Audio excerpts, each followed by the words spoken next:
Hello and welcome aboard to the Snoozy Voyager. Imagine a city where the sun never truly rises, where a thick yellowish fog hangs in the air like a blanket soaked in soot and sulphur. A place where the richest empire on earth built its gleaming marble monuments right next to slums so wretched that even the rats seem to walk with a certain defeated slouch. Where a single street could contain a gentleman's club serving champagne and a workhouse serving gruel, separated by nothing more than a few dozen paces and an entire universe of privilege. This was Victorian London, the beating heart of an empire that controlled a quarter of the world's population, and yet somehow couldn't manage to provide clean water to its own citizens. For nearly 7 decades, from 1837 to 1901, this impossible, contradictory, magnificent and absolutely filthy city was home to millions of people living lives that would make our worst Monday morning seem like a spa day. So how did they do it? How did ordinary people survive in a city where the river was essentially an open sewer, where children worked 14-hour days in factories, and where a simple trip to the outhouse could literally kill you? What was it like to wake up each morning in a world without antibiotics, without labour laws, and without any concept that perhaps pumping raw sewage directly into your drinking water supply might be a questionable health decision? Tonight, we will walk the gaslit streets of Victorian London. We will breathe its coal smoke air. We will navigate its rigid social classes. We will explore the innovations that changed the world and the poverty that shocked it.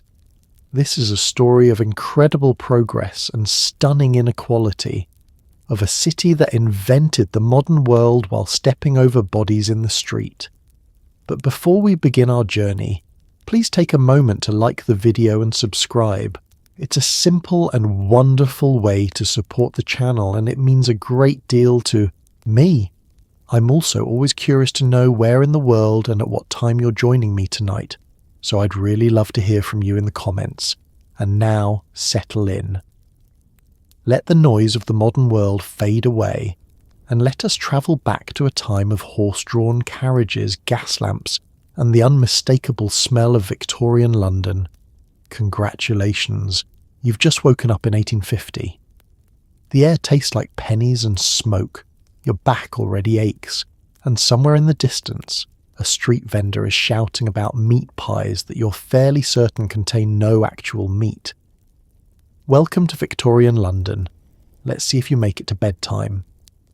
You open your eyes in the grey pre-dawn darkness of your room, and the first thing you notice is that you can see your own breath.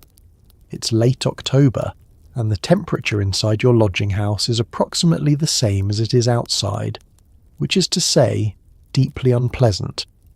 There is no central heating, because central heating won't be a common feature in working-class homes for another century. Your room, if you can call it that, is barely larger than a closet. You share it with 3 other people, none of whom are related to you, because this is how the working poor of Victorian London survive. You pay 3 shillings a week for the privilege of sleeping on a straw mattress in a space so small that if everyone stretched out their arms at once, you'd all be touching. The straw in your mattress has broken down into something resembling dust, and it's home to a thriving community of bedbugs that treat your body like an all-night buffet. You've woken up with fresh bites on your arms and neck, adding to the constellation of red welts that already cover your skin. There's no point complaining about this. Everyone has bedbugs. Suggesting that you deserve a bedbug-free existence would be like suggesting you deserve a private carriage and a country estate. It's simply not within the realm of possibility for someone of your station. You lie there for a moment, trying to gather the energy to face another day. Through the thin walls you can hear Mrs. Patterson in the next room coughing, the same wet, rattling cough she's had for 3 months now. No one talks about what that cough means, but everyone knows. Consumption, they call it, though the doctors are starting to use a new word, tuberculosis. It's one of the leading causes of death in Victorian London, and it spreads like wildfire through cramped lodging houses exactly like yours, where people sleep packed together in poorly ventilated rooms, sharing the same air and the same diseases.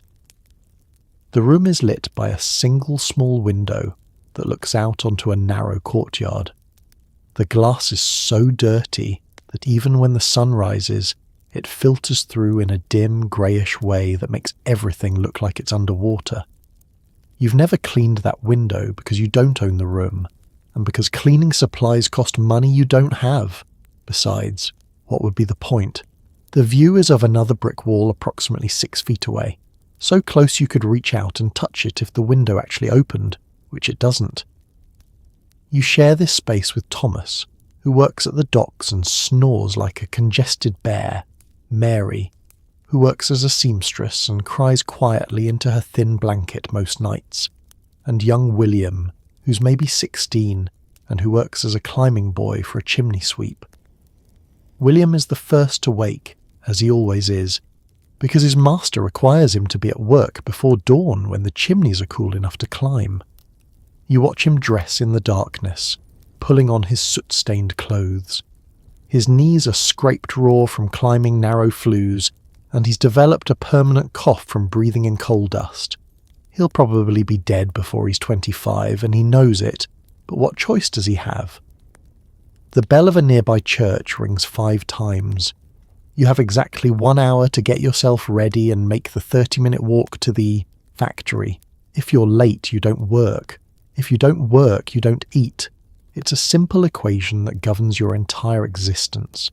So you force yourself to sit up, your joints protesting, your empty stomach cramping, and you begin the process of transforming yourself from a sleeping body into a working one. Welcome to morning in Victorian London, where even waking up feels like an accomplishment. Before you can even think about leaving your cramped quarters, you must face one of Victorian London's most intimate horrors: personal hygiene in a world that has not yet discovered the germ theory of disease. Let's start with the basics. There is no bathroom in your building. There is no running water in your room. What you do have, shared among roughly 40 people in your lodging house, is a single outdoor privy in the back courtyard. This privy is essentially a wooden box built over a large pit in the ground, and that pit has not been emptied in several months because the night soil, men who perform this unspeakable task, charge money that your landlord is reluctant to spend. You make your way down the narrow staircase, past other tenants who are beginning to stir, and out into the courtyard.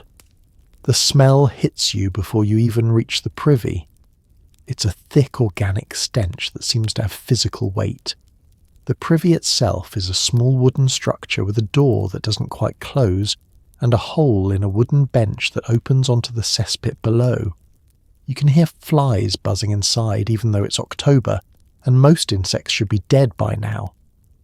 These are Victorian superflies, apparently immune to the changing seasons and absolutely thriving in their chosen environment. Using this facility requires a certain amount of psychological preparation. You're essentially sitting over a pit filled with the accumulated waste of 40 people, some of whom have been suffering from various intestinal diseases.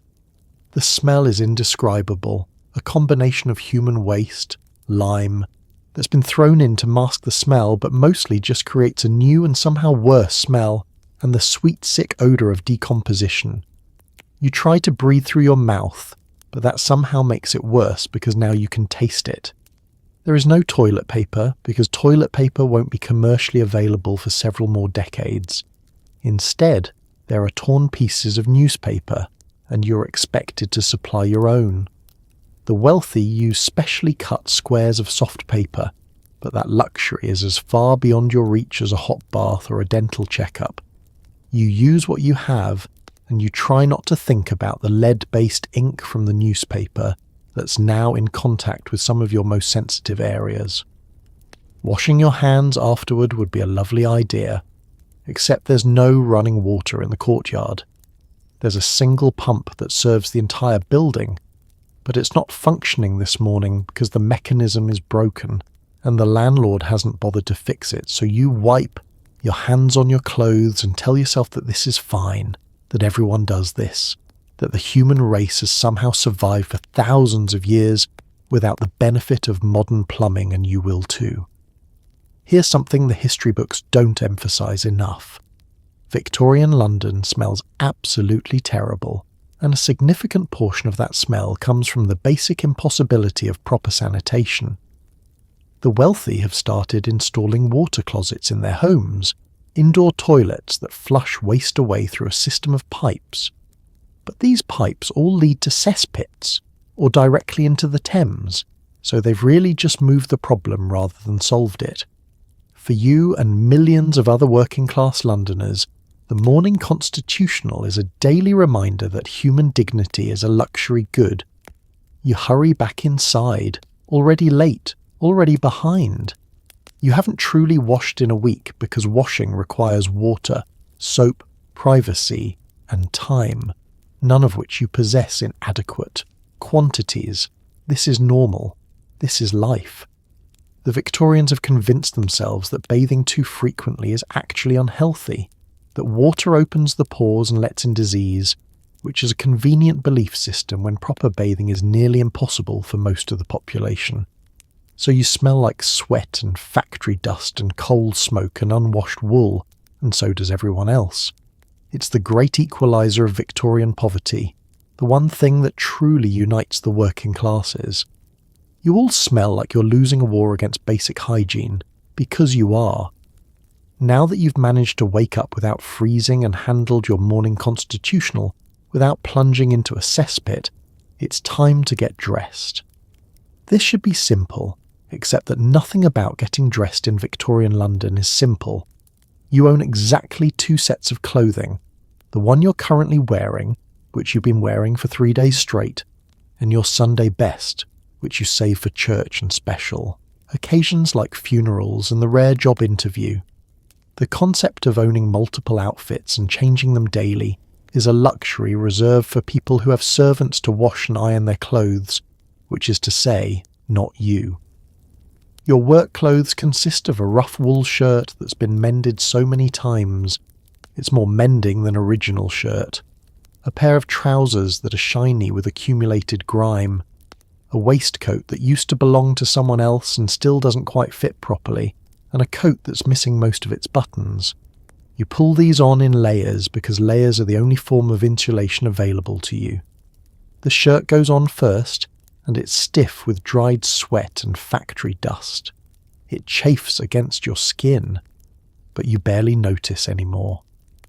The trousers are held up with a piece of rope because the button has long since fallen off, and you can't afford to replace it.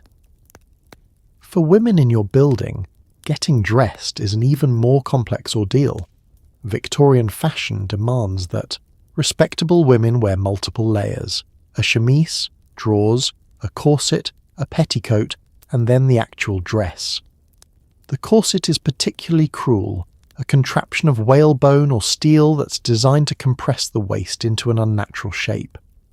Poor women wear simpler, less restrictive versions than wealthy ladies, but they still wear them because not wearing a corset would mark you as scandalous and improper. Mary, your roommate, has to lace hers herself because she has no lady's maid, and you can hear her grunting with effort as she pulls the laces tight, compressing her internal organs into new and exciting configurations.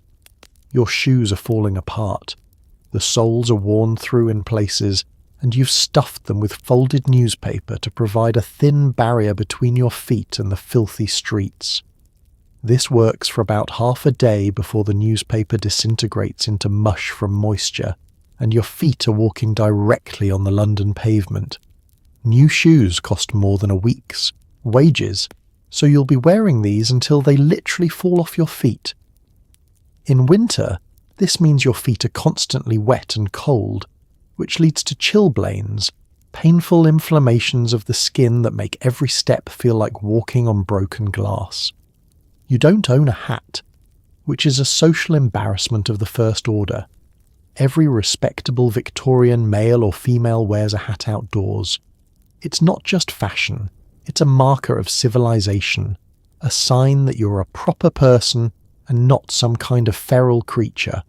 But hats cost money, and you need that money for food and rent, so you go hatless and accept the judgmental stares of people who are only marginally better off than you, but who manage to prioritise hat ownership in their personal budgets. There's no mirror in your room, which is probably for the best. You can only imagine what you look like, unwashed, dressed in clothes that are practically standing up on their own from accumulated dirt, smelling like the unfortunate combination of sweat, coal smoke, and desperation that is the signature scent of the Victorian working class. But here's the thing, everyone at the factory looks exactly the same.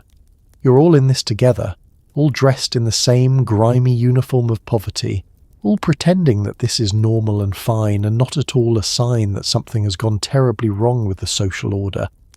You're ready now, or as ready as you'll ever be. You have no breakfast because there's no time and no food, so you'll work the first 4 hours of your shift on an empty stomach that's been empty since yesterday's meagre dinner.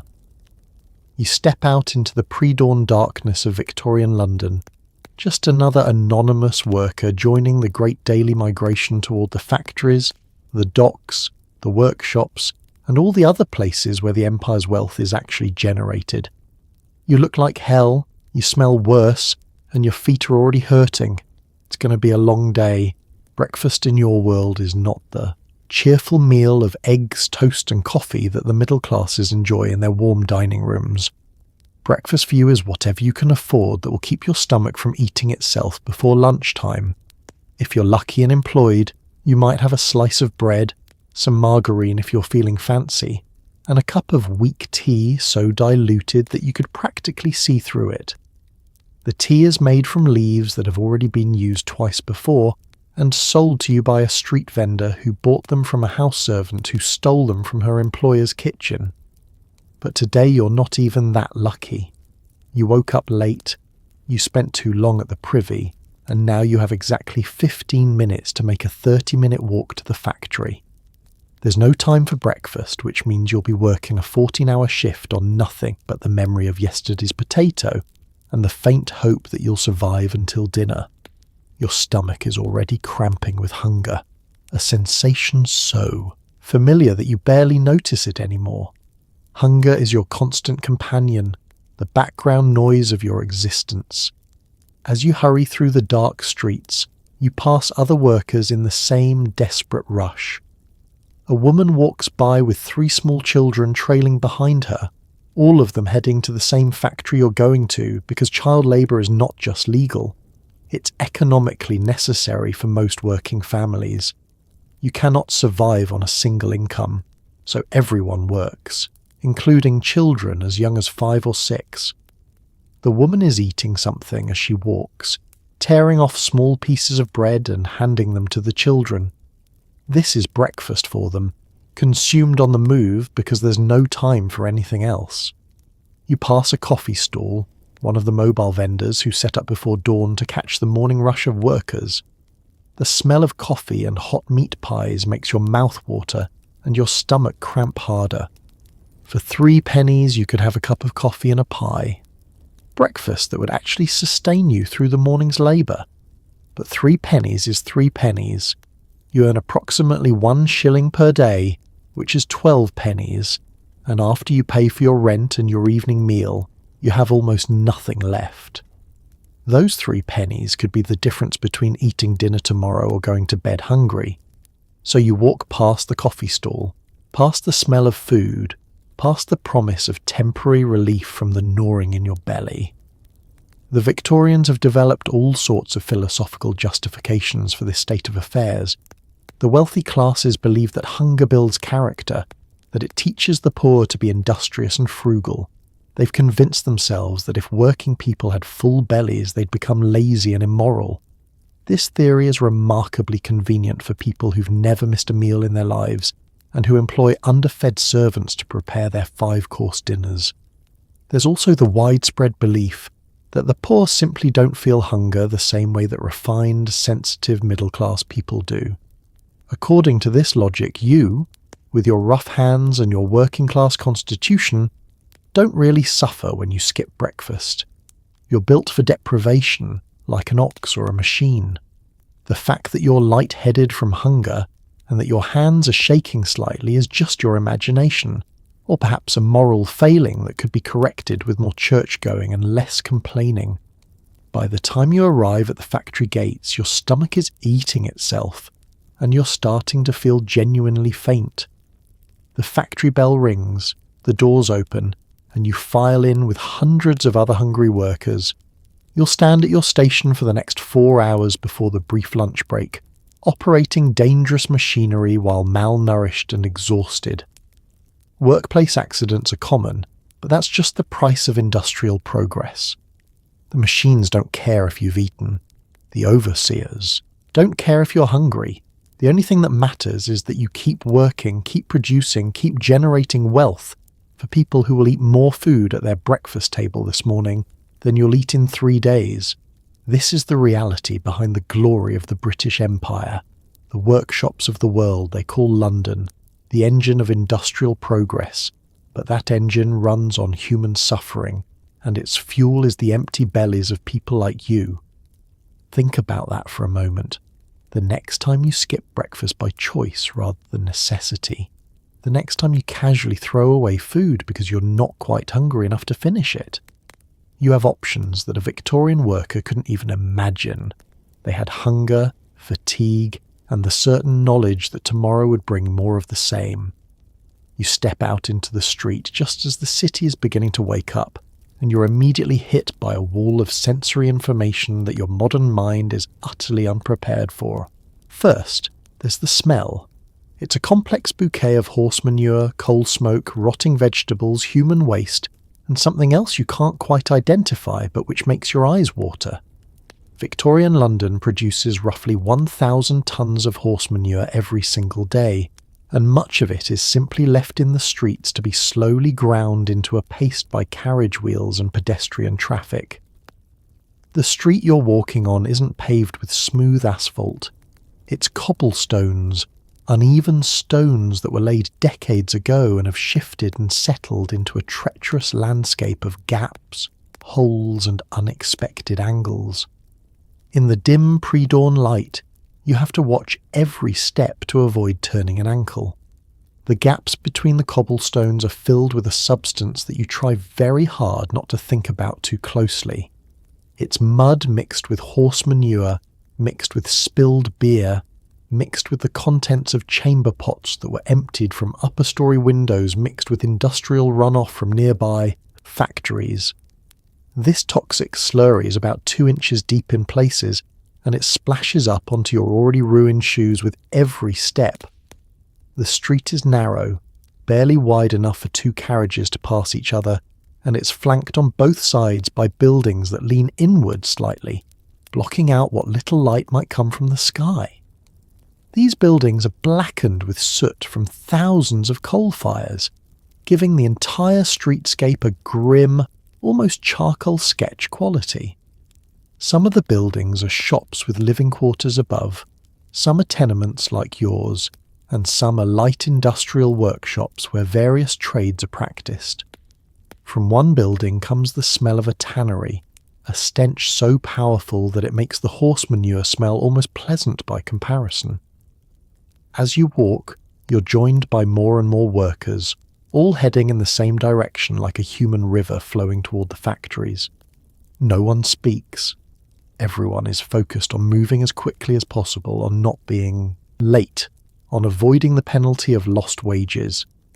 You pass a group of mudlarks, children who make their living by scavenging in the Thames mud at low tide, looking for anything they can sell. They're covered head to foot in the river's filth, and they can't be more than 7 or 8 years old. This is considered normal. This is how poor children contribute to their family's survival. The lamplighters are still making their rounds, extinguishing the gas lamps that have burned through the night. Gaslighting is one of the modern wonders of Victorian London, a sign of progress and civilization. But the lamps don't provide much light, and they add their own distinctive smell to the air, a faint hiss, and the scent of coal gas that's not quite completely combusted. In wealthier neighbourhoods, the lamps are placed close together, creating pools of reliable light. Here in the East End, they're spaced far apart, leaving long stretches of darkness between them. A cart rumbles past you, drawn by a tired horse and loaded with barrels. The driver, sitting high on his bench, doesn't even glance at you as he passes. Class distinctions are so ingrained in Victorian society that a cart driver, himself a working man barely above you in social standing, feels entirely justified in ignoring your existence. You step to the side to avoid being splashed by the cart's wheels ploughing through the muck, but you're not quite fast enough. A spray of liquid filth hits your legs, adding a fresh layer to the accumulated grime on your trousers. Up ahead, you can see the factory, a massive brick building with rows of windows and several tall chimneys, already belching black smoke into the grey sky. Other factories nearby are doing the same, and the cumulative effect is a haze of coal smoke that hangs over the East End like a dirty blanket. This smoke contains sulphur dioxide, carbon monoxide, and various other compounds that Victorian science doesn't fully understand, but which your lungs definitely do. Everyone in the East End has a cough. Everyone's eyes water constantly, and everyone knows that this is just the cost of living in an industrial city. The smoke means prosperity, means jobs, means the British Empire extending its reach across the globe. It also means you're slowly being poisoned, but that's not something people talk about in polite conversation, assuming you ever have polite conversation, which you don't. As you make your way through the morning streets toward whatever grim employment awaits you, you cannot help but notice the rigid and absolutely absurd social hierarchy that governs every interaction in Victorian London. You learn very quickly that you're at the bottom of a ladder so tall that you cannot even see the top. British Victorian society is organised into a complex class system that makes medieval feudalism look positively egalitarian. At the very top are the aristocracy, people born into titles and estates who have never worked a day in their lives and consider this a point of pride rather than shame. Below them are the upper middle classes, the wealthy merchants and industrialists who own the factories where you work and the tenements where you live. They're not aristocrats, which bothers them immensely, but they're wealthy enough to live in large houses with servants and to send their sons to prestigious schools where they learn to speak and act like aristocrats. Then there's the middle class, the doctors and lawyers and clergymen and successful shopkeepers. These are the people who employ one or two servants and who worry constantly about maintaining their respectability and not sliding down into the lower middle class. The lower middle class consists of clerks, school teachers and small shopkeepers. They employ no servants, they live in modest homes, and they are absolutely desperate to distinguish themselves from people like you. They wear slightly better clothes, they speak with slightly better grammar, and they would rather starve than admit that they're only one missed paycheck away from joining the working poor. Then there's you and everyone like you, the working class, which ranges from skilled artisans who earn a decent wage and have some sense of professional pride, down to unskilled factory workers, to casual labourers who work only when work is available, and finally to the absolute bottom, the destitute poor who live in workhouses or on the streets. The insane thing about this system is that everyone knows their place and everyone enforces it. When you pass a middle-class person on the street, you're expected to step aside and let them pass. You're expected to touch your forehead in a gesture of deference if a gentleman addresses you, which he almost certainly won't because speaking to someone of your class would be beneath his dignity.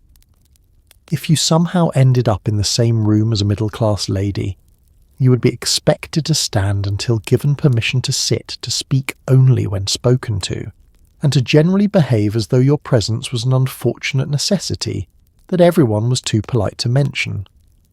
Women have their own parallel hierarchy that's even more restrictive. An upper-class woman is expected to do absolutely nothing productive. Her entire existence is about being decorative, refined and sheltered from anything remotely resembling real life. A middle-class woman might do some light charitable work or manage her household servants, but actual labour would be scandalous. Working-class women like your roommate Mary have no such luxury. They work in factories, in other people's homes as servants, or in the needle trades as seamstresses, and they're paid roughly half what men earn for the same work because Victorians believe that women don't need as much money, since they're presumably supported by men, despite the obvious reality that many women are supporting themselves and often children as well. The clothing you wear immediately identifies your class. The wealthy wear clothes made from fine wool, silk and linen, tailored to fit perfectly, changed daily and cleaned by servants. The middle classes wear ready-made clothes that approximate the style of the wealthy, but made from cheaper materials. You wear whatever you can afford, which is to say clothes that are worn out, patched, stained, and so obviously marking you as working class that you might as well have a sign around your neck saying, "Poor person, please ignore." Your accent also marks you. The wealthy and middle classes speak with what's called received pronunciation, clear, crisp English with proper grammar. You speak with the accent of London's East End, dropping your H's, using grammar that would make a schoolteacher weep, and employing slang terms that change from neighbourhood to neighbourhood. The moment you open your mouth, everyone knows exactly where you belong in the social order, and that place is at the bottom. The truly maddening thing is that the Victorians have convinced themselves that this system is not just natural but actually moral. They believe that the upper classes are wealthy because they are inherently superior, more intelligent, more refined, more deserving, and they believe that you're poor because you're inherently inferior, probably lazy, possibly drunk, and generally lacking in moral fibre. The fact that you work 14 hours a day in brutal conditions for poverty wages doesn't disprove this theory in their minds, it confirms it. If you were really worthy, you'd find a way to rise above your circumstances, just like the characters in the improving novels they read to feel good about themselves. You arrive at your place of employment, a textile factory in the East End, and you clock in at exactly 6 o'clock in the morning. You know it's exactly 6 o'clock, because there's a man whose entire job is to stand by the door with a pocket watch and lock it the moment the clock strikes the hour. If you're even 30 seconds late, you lose a quarter of your day's wages. If you're more than 50 minutes late, you're not allowed in at all, and you forfeit the entire day's pay. This seems unreasonable until you remember that literally everything about Victorian working conditions is unreasonable.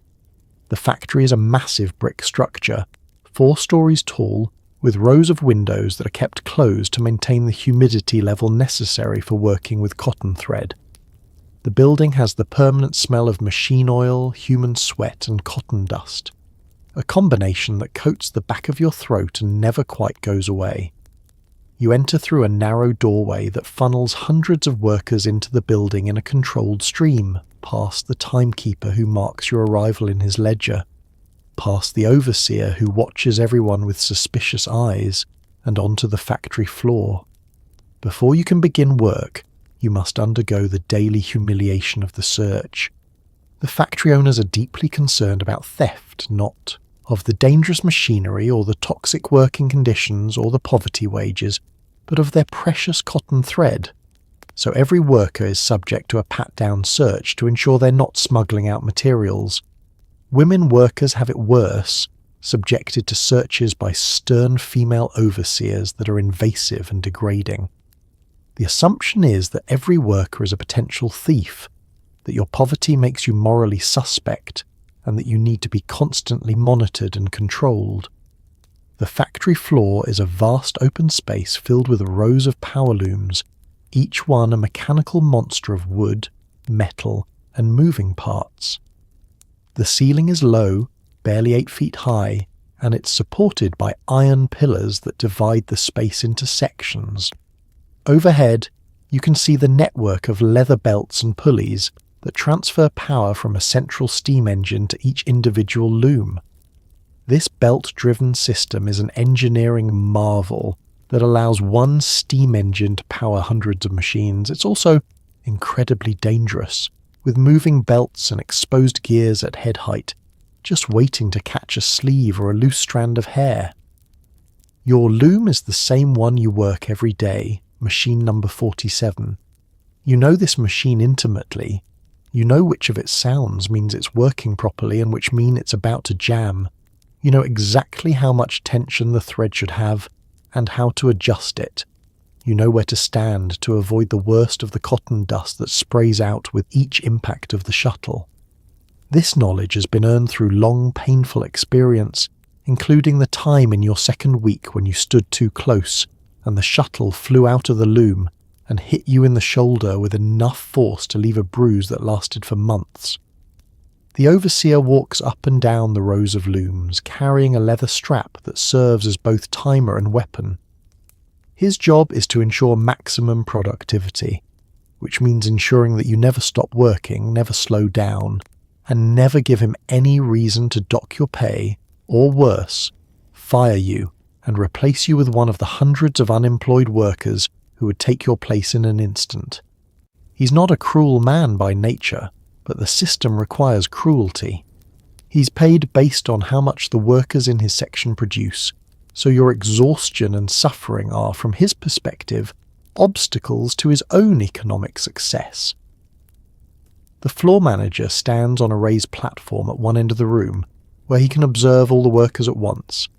He's dressed in a suit, marking him as management rather than labour, and he carries a notebook where he records the output of each section.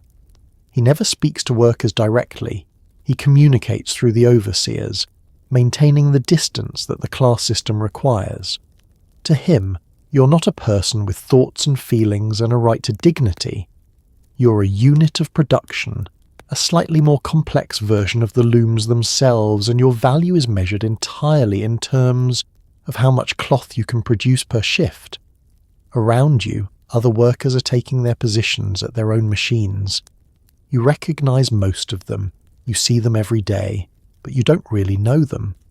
Conversation on the factory floor is forbidden because it reduces productivity, and socializing outside of work is difficult when everyone is exhausted and broke.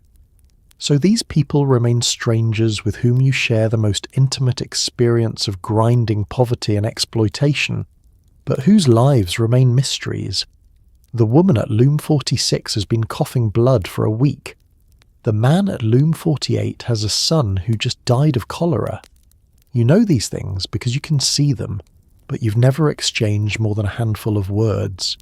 The bell rings, the steam engine rumbles to life, the belt system begins to move, and your loom shudders into motion. It's 6:02 in the morning. You have 13 hours and 58 minutes until this shift ends. The loom's rhythm becomes your heartbeat. Its roar becomes your world, and your exhausted, hungry body becomes nothing more than an appendage to the machine, existing solely to keep it fed with thread and running at maximum speed. Your job is to operate a power loom, a massive mechanical device that weaves thread into cloth at a speed that would have seemed like magic to weavers just a generation ago. The factory floor is a vision of industrial hell. The ceiling is low, and the air is thick with cotton dust that coats your lungs and makes every breath feel like you're inhaling chalk. The noise is absolutely deafening. A constant mechanical roar of hundreds of looms operating simultaneously, punctuated by the shouts of overseers and the occasional scream when someone gets their hand caught in the machinery. The loom itself is actually a marvel of engineering, though you're too busy trying not to lose a finger to appreciate it properly. It stands about waist high, roughly 6 feet wide, and contains thousands of moving parts all working in precise coordination. The basic principle is simple. Vertical threads called the warp are held under tension, and a horizontal thread called the weft is passed back and forth through them by a shuttle, a pointed wooden device that shoots across the loom at terrifying speed. Your job is to keep the loom supplied with fresh thread, to immediately fix any breaks or tangles, and to ensure that the cloth being produced meets quality standards.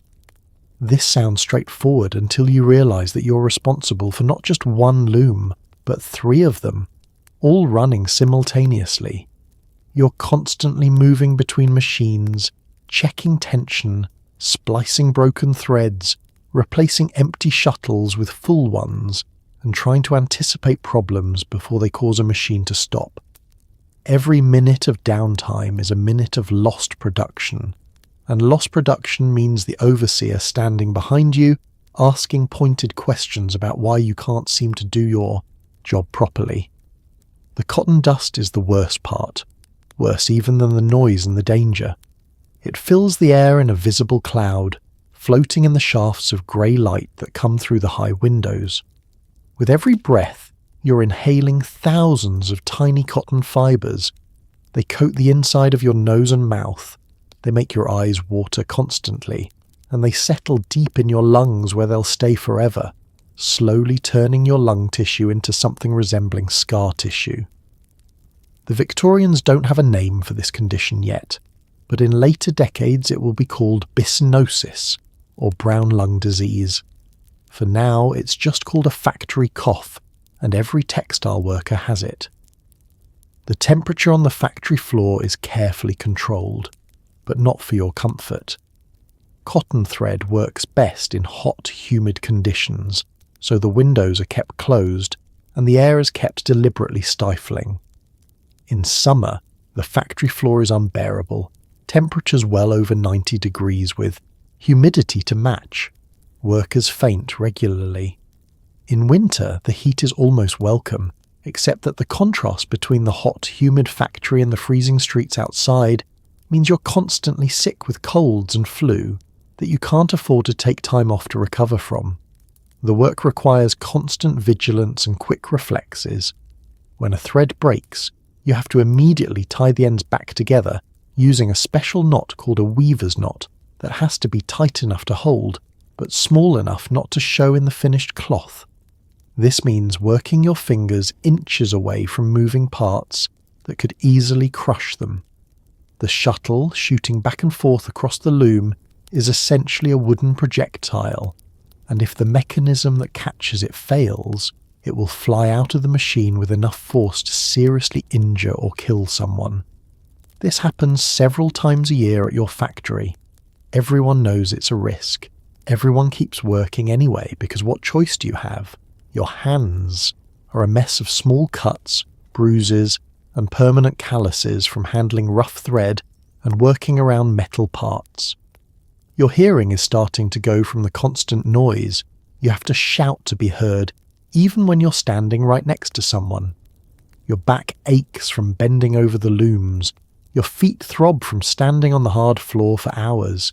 And your lungs, your poor lungs, are slowly filling with cotton dust that will never come out, shortening your life with every shift you work. But here's the strangest thing. You're actually one of the skilled workers. Operating a power loom requires training and experience. You're paid slightly more than the absolute bottom tier of factory workers, and you have a certain amount of pride in your ability to keep 3 temperamental machines running smoothly despite the conditions. The Victorians have a genius for making people take pride in their own exploitation, for convincing workers that being slightly less miserable than someone else is actually a form of privilege worth defending. Around you, the other loom operators are performing the same repetitive dance, moving between machines, fixing problems, trying to stay ahead of disaster. No one speaks because you couldn't hear each other anyway over the mechanical thunder. Communication happens through hand signals and gestures. The community of the factory floor is one of shared suffering rather than shared conversation, a silent fellowship of people enduring the same torment for the same inadequate pay. As you work your loom, you glance over and see Emma, a girl who cannot be more than 8 years old, crawling beneath the still operating machinery to retrieve a dropped spool of thread. This is her job. She's a scavenger, one of dozens of children employed by the factory to crawl under and between the dangerous machines to clean up loose cotton and retrieve fallen materials. She works the same 14-hour days you do, for a fraction of the pay because her small size makes her useful for tasks that would require stopping the machines if an adult had to do them. Emma's entire world is spent at knee level, crawling on the filthy factory floor, reaching into spaces where massive mechanical parts are moving inches from her head. The noise at floor level is even worse than it is standing up, a bone-shaking thunder that must be absolutely terrifying for a child. The cotton dust is thicker down there too, settling like snow on every surface, coating Emma's hair and clothes until she looks like a small ghost. She's been working here for 2 years since she was 6, and already she has the permanent factory cough that will probably kill her before she reaches adulthood. Child labour in Victorian London is not an aberration or a scandal, it's a fundamental part of the economic system. Poor families cannot survive on a single income, so everyone works, including children as young as 5 or 6. The factory owners prefer child workers for certain jobs because they're small, which makes them useful for tasks like scavenging under machinery, and because they can be paid even less than adult workers. A child might earn 2 or 3 shillings per week compared to your 12 shillings, and they're less likely to complain or organise for better conditions. The law has recently started to impose some restrictions on child labour, but they're weak and rarely enforced. The Factory Act of 1850 requires that children between 8 and 13 work no more than 6.5 hours per day, and that they receive at least 2 hours of education. In practice, factory owners ignore these rules with impunity. The factory inspectors are too few, too overworked, and too easily bribed to make much difference. So Emma works her full 14-hour shift, receives no education, and has no childhood to speak of. You watch Emma emerge from under the loom, clutching the recovered spool, her face smudged with oil and cotton dust. She's missing part of her left index finger, lost to machinery 6 months ago. This is considered a minor injury, barely worth noting. She was back at work the next day because her family couldn't afford for her to lose even a single day's wages. The factory paid nothing in compensation because there's no legal requirement for them to do so.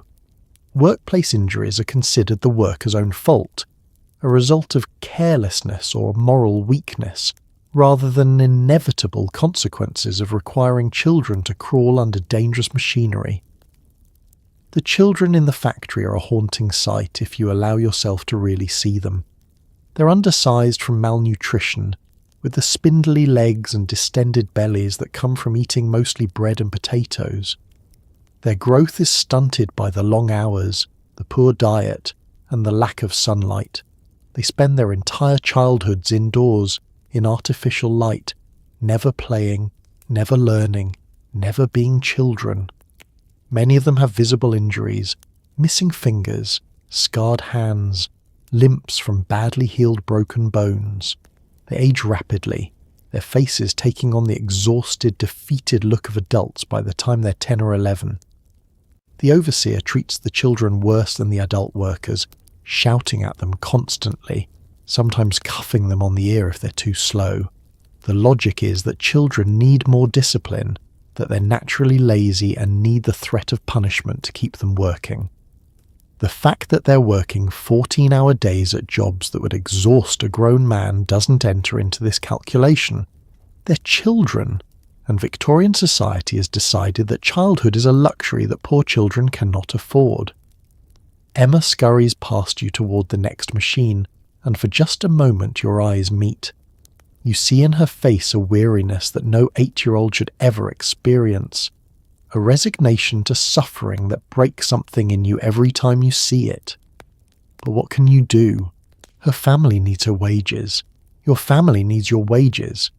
The entire economic system is built on this exploitation. If Emma stopped working, another child would take her place tomorrow. If you complained, you'd be fired and replaced by someone more willing to accept the conditions. This is the reality that the history books often gloss over when they talk about Victorian progress and the triumph of British industry.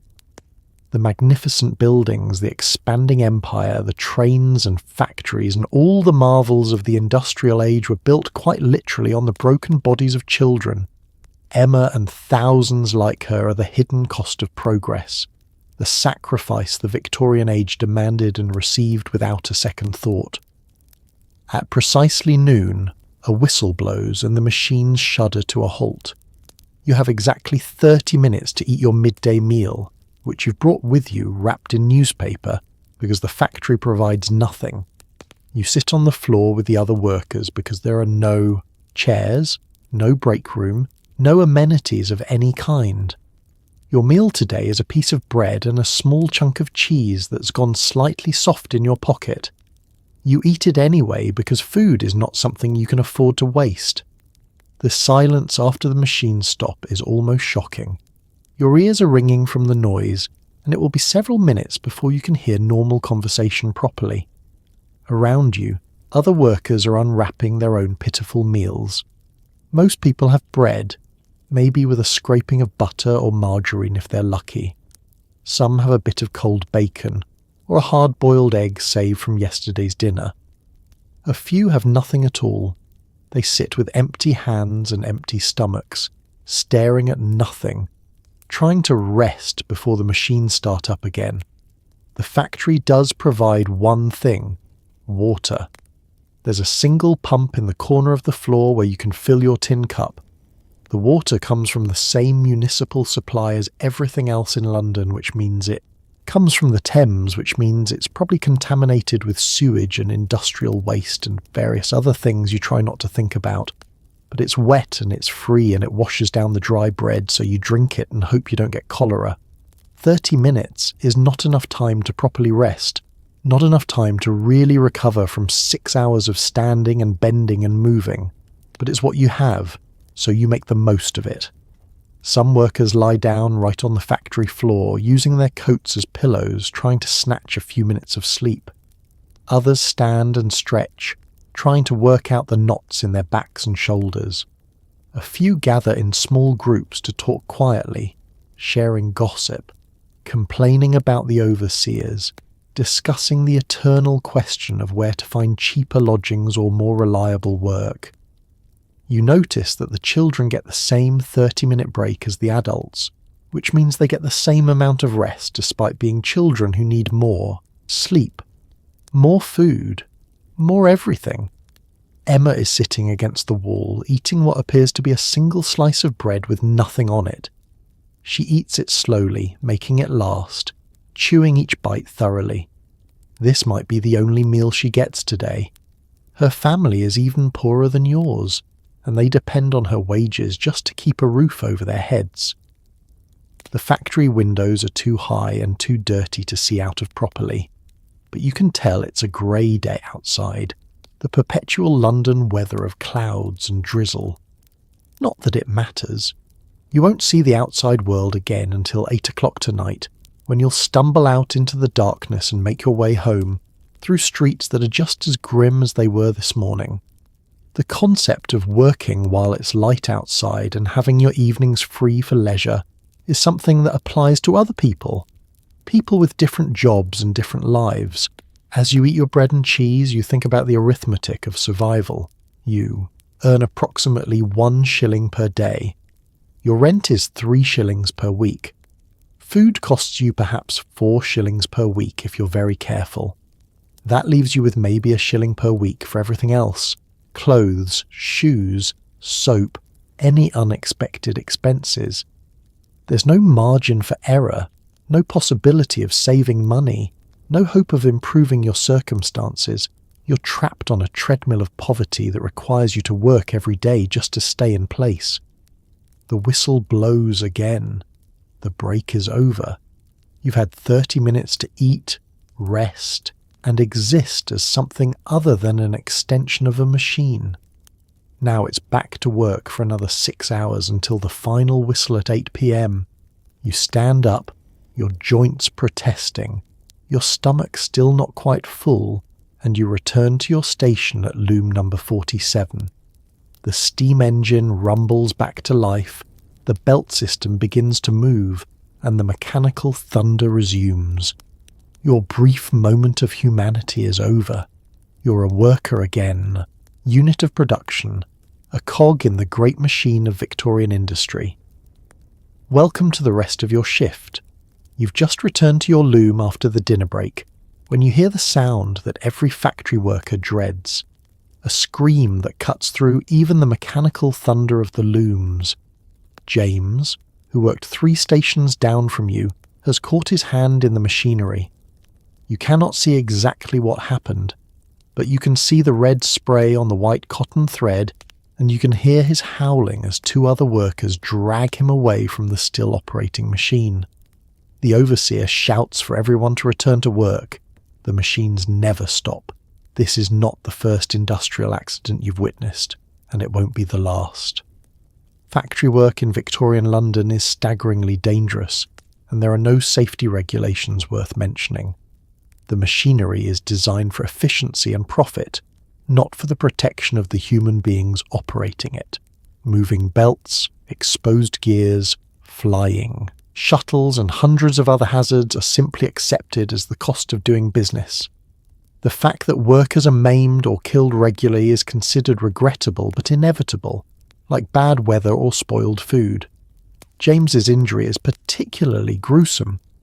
From what you can piece together from the whispers that pass between workers, he was reaching into his loom to clear a jam when the mechanism engaged unexpectedly. The machine has no safety shut-off, no emergency stop, no protection for the operator. His hand was caught between moving parts and crushed before he could pull it away. 3 of his fingers are gone completely, and the rest of his hand is mangled beyond recognition. He's screaming not just from pain, but from the certain knowledge that his life as he knew it is over. The factory has no medical facilities. There's no doctor on site, no first aid station, no supplies beyond some dirty rags and a bottle of cheap whiskey. James is half carried, half dragged to a corner of the factory floor where he's propped against the wall. Someone pours whiskey over the ruined hand, which causes another round of screaming. Someone else tears strips from a shirt to use as bandages. The blood soaks through immediately, but they keep wrapping, trying to stop the flow. James is going into shock, his face pale and sweating, his eyes rolling back in his head. You're back at your loom, hands shaking, trying to focus on the work. But you can't stop thinking about James. He has a wife and 4 children. His wages were the family's only income. Now he's maimed, probably permanently disabled, and the factory will offer him nothing. There's no workers' compensation in Victorian England, no disability insurance, no safety net of any kind. When a worker is injured, he's on his own. If he's lucky, his fellow workers might take up a small collection to help him, a few pennies here and there. If he's unlucky, which is more common, he and his family will end up in the workhouse or on the streets. The factory owner's position on workplace injuries is simple and brutal. The worker should have been more careful. If you get hurt, it's your own fault for being careless or stupid or insufficiently attentive.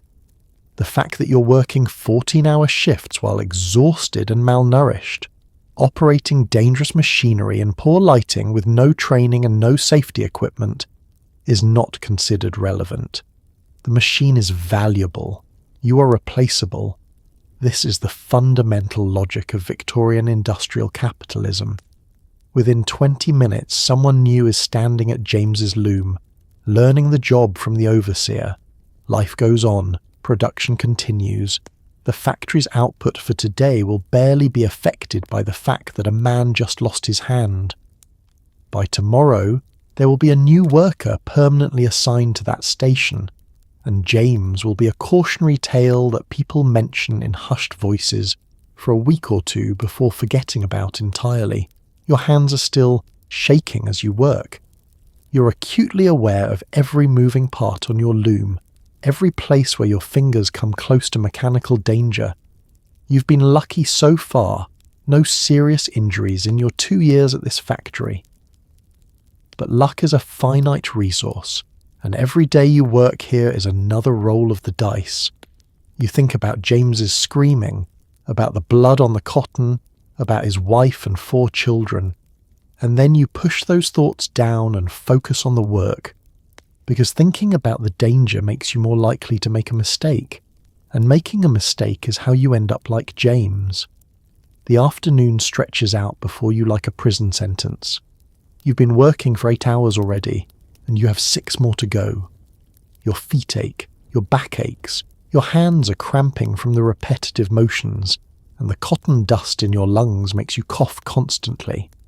Around you, other workers are showing similar signs of exhaustion.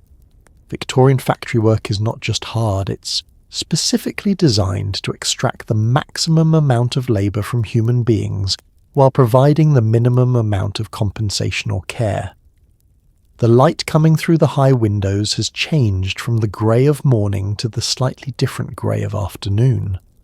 In a few more hours it will fade to the black of evening, and the factory will switch to gas lighting, which provides barely enough illumination to see your work, but which adds its own distinctive smell and heat to the already oppressive atmosphere. Your eyes are dry and irritated from the cotton dust and from the constant strain of focusing on your work in the dim light. Your mind begins to wander, which is dangerous. You've learned that the only way to survive a 14-hour shift is to achieve a kind of mental numbness, a state where your body continues to perform the repetitive tasks, while your consciousness retreats to some distant place where time moves differently. But maintaining this state requires constant effort. When your concentration slips, when you start to think about how tired you are or how much longer you have to work or what you're going to eat for dinner, the exhaustion becomes overwhelming. The overseer is watching you. You can feel his eyes on you even though you're not looking directly at him. He's always watching, always looking for signs of slacking, for any excuse to dock your pay or make an example of someone. A few weeks ago, he caught Mary from the next row sitting down for just a moment, resting her aching feet. He docked her an hour's pay and made her stand for the rest of the shift, while he periodically checked on her to make sure she wasn't leaning against anything. The cruelty is the point. The system requires that workers be kept in a state of constant fear and exhaustion. You notice that several workers are coughing more than usual today. The factory cough is universal, everyone has it, but some days are worse than others. The cotton dust seems thicker on certain days, depending on humidity and airflow, and on those days the coughing becomes almost rhythmic, a percussion section accompanying the mechanical roar of the looms. You cough into your hand and see a spot of red. This is not good. Blood in your sputum means the cotton dust has progressed from mere irritation to actual damage. But what are you going to do about it? Stop working? Go see a doctor you can't afford who will tell you to stop working in the factory? Find a different job in a city where there are no different jobs. The temperature on the factory floor has increased as the afternoon progresses.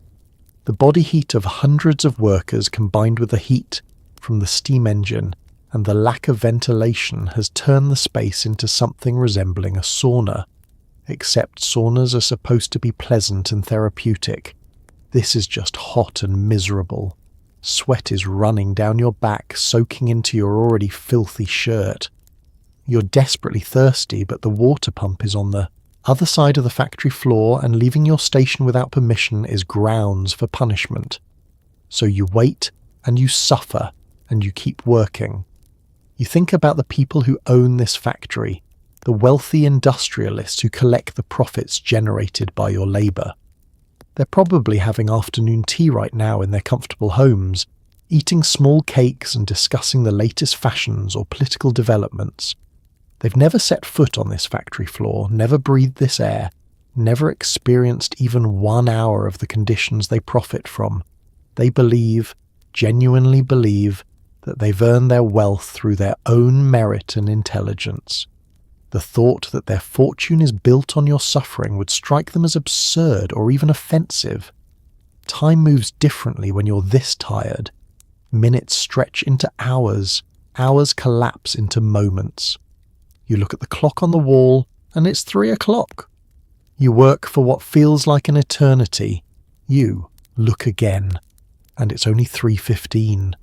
This is torture of a very specific kind, not acute pain but chronic discomfort, not dramatic suffering but a grinding, relentless exhaustion that erodes your humanity bit by bit. The Victorians have perfected the art of extracting labour, while keeping workers just barely healthy enough to continue working. You're not dying, you're just slowly being worn down, ground up by the machinery of industrial capitalism, and spat out when you're no longer useful. But you keep working because what else can you do? This is your life. This is how you survive. And tomorrow you'll be back here doing exactly the same thing. The afternoon's long shadow falls across your loom, across your life, across any hope you might have had for something better. Welcome to the second half of your shift, which is identical to the first half, except that you're more tired and more desperate for it to end. At 8 o'clock in the evening, the machines finally stop and you are released. You've been working for 14 hours with a single 30-minute break, and your pay for this day of labour is approximately 1 shilling and sixpence. This is barely enough to cover your rent, food, and the other necessities of life, which means that you will be back here tomorrow and the day after that, and every day for the foreseeable future. You file out of the factory with hundreds of other workers, all of you too tired to speak, moving through the gaslit streets like ghosts. The sudden silence after the machine stop is almost disorienting. Your ears are still ringing from the mechanical thunder, and you have a headache that feels like someone is driving nails into your skull. This is normal. This is what every evening feels like after a shift in the factory. Your body is screaming for rest, for food, for water, for anything that might restore some small portion of your depleted energy. But first, you have to walk the 30 minutes back to your lodging house through streets that are now completely dark except for the occasional gas lamp. The evening exodus from the factories is one of Victorian London's strangest sights, though it's so common that no one really notices it. Thousands upon thousands of workers pour out of the industrial districts at the same time, a human tide flowing through the narrow streets. Everyone is walking in the same exhausted, shuffling gait. Everyone has the same hollow-eyed look.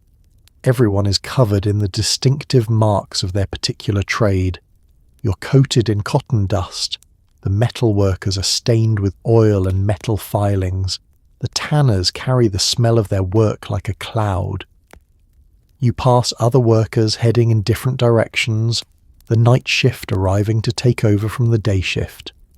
Victorian factories operate around the clock because the machinery is expensive and the owners want to extract maximum value from it.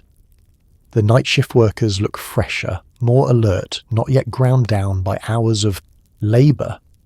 You remember when you used to look like that, back when you first started this job and hadn't yet learned what true exhaustion felt like. Now you're hollow, emptied out, a shell of a person just trying to make it home.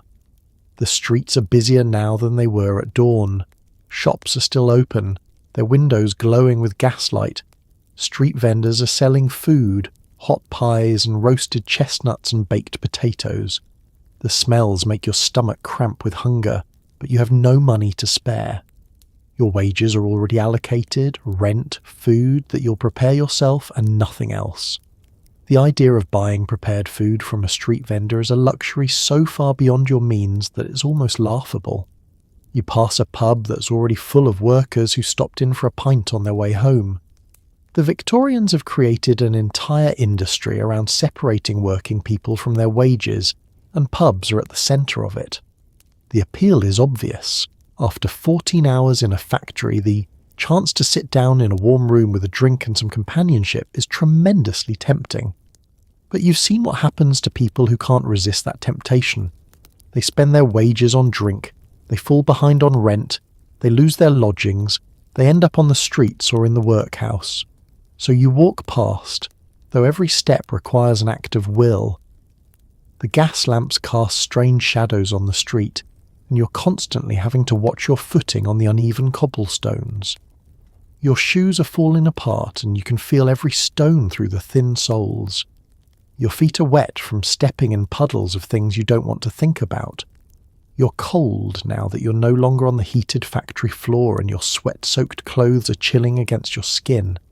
You're at serious risk of catching a cold, which in Victorian London can easily progress to pneumonia, which can easily kill you. But there's nothing you can do about it. You can't afford different clothes, you can't afford to miss work if you get sick, you can't afford anything. Other workers are coughing as they walk, deep, wet coughs that echo in the narrow streets. Some are limping from injuries or simply from the pain of standing all day. One man is being supported by two others, barely able to walk. You don't know if he's injured or ill and you don't ask. Everyone has their own problems, their own suffering. The community of the working poor is one of shared misery but limited mutual aid. Everyone is too desperate, too exhausted, too focused on their own survival to help others much. You finally see your lodging house ahead, the building where you sleep and where you'll prepare your meagre evening meal before collapsing into your straw mattress. You've been awake for 15 hours, on your feet for 14 of them, and you've earned 1 shilling and 6pence for your trouble. Tomorrow you'll do it again. This is your life. This is what Victorian progress looks like from the bottom. The machines are marvels of engineering, the factories are triumphs of industry, and you are dying slowly in service to them. Welcome home. On your way home, you pass the Crown and Anchor, your local public house, and you can hear the sounds of laughter and singing from inside. Every fibre of your exhausted body wants to go in, to spend a few precious pennies on a pint of beer and forget about your aching back and your uncertain future for just an hour. But you know that this is a trap. Victorian London is absolutely swimming in gin palaces and public houses, and they exist specifically to separate working people from their wages. The pub is warm. You can feel the heat radiating from inside, even from the street. It's full of your fellow workers, people from the factory and from other workplaces, all of them drinking away their exhaustion and their despair. The appeal is not just the alcohol, though. That's certainly part of it. It's the warmth, the light, the companionship, the sense of being part of a community rather than an isolated unit of labour. Your lodging house is cold, dark and depressing. The pub is bright and lively and offers a few hours of escape from the grinding misery of existence. But here's the mathematics of poverty. A pint of beer costs 3 pennies. You earn 12 pennies per day. Your rent is just over 3 pennies per day when you calculate it out. Food costs you approximately 5 pennies per day. That leaves you with roughly 3 pennies per day for everything else. Shoes, clothes, soap, unexpected expenses. If you spend those 3 pennies on a pint of beer, you have nothing left. If you spend them regularly, you fall behind on rent. If you fall behind on rent, you're evicted. If you're evicted, you're on the streets. And once you're on the streets in Victorian London, your chances of survival drop dramatically. The Victorians have a theory about poverty and drink.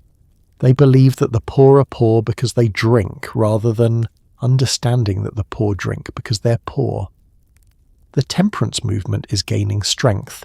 Middle-class reformers who believe that if only working people would stop drinking, they could save their money and lift themselves out of poverty. This theory conveniently ignores the fact that even if you never touch a drop of alcohol, your wages are still barely enough to survive on. It also ignores the fact that when your entire existence is misery and exhaustion, a few hours of escape through alcohol is one of the only pleasures available. You stand outside the pub for a moment, genuinely torn. You're so tired, so hungry, so desperate for some small comfort. The people inside are singing, a working-class song about love and loss and the sea. You can see through the window men standing around in groups, holding pints, talking and laughing. For just a moment they look happy, or at least less miserable than usual. This is what the pub offers, a brief respite from a life that is otherwise unrelentingly grim. But you think about Mrs. Patterson in the room next to yours, the one with the consumption. Her husband used to work at the docks until he started stopping at the pub every evening. At first it was just 1 pint, then 2. Then he was spending hours there every night. His wages disappeared into the pub's coffers. They fell behind on rent, then they lost their room and had to move to a cheaper, worse lodging house. Then they couldn't afford that either. Now they're in the worst kind of accommodation, a 4p a night flop house where you sleep sitting up on a bench with a rope across your lap to keep you from falling forward. Mrs. Patterson's husband is still alive, technically, but he's drinking himself to death and taking his wife with him. You've also seen the other side, the men who resist the pub's call, who take their wages straight home, who live with the same grinding poverty, but who maintain a kind of grim dignity. They're no happier than the drinkers, but they're marginally more secure, less likely to end up completely destitute. The Victorians call this respectability, the ability to deny yourself immediate pleasure in favour of long-term stability, even when that long-term stability is still basically poverty. The door of the pub opens and a blast of warm air and loud voices washes over you. A man stumbles out, clearly drunk, and immediately falls into the gutter. 2 of his friends follow him out, laughing, and help him to his feet. They're all factory workers. You recognise them from various plants in the area. Tomorrow morning they'll wake up with terrible hangovers, possibly late for work, possibly docked pay or fired. But right now, in this moment, they're having the time of their lives. They're free, or at least they feel free, which is perhaps the same thing. You take a deep breath of the cold evening air and you walk past the pub. You don't go in. You resist the temptation not because you're particularly virtuous or strong-willed, but because you've done the arithmetic and you know that those 3 pennies for a pint of beer could be the difference between surviving this week and not surviving it. The laughter and warmth fade behind you as you continue your walk home through the dark, cold streets.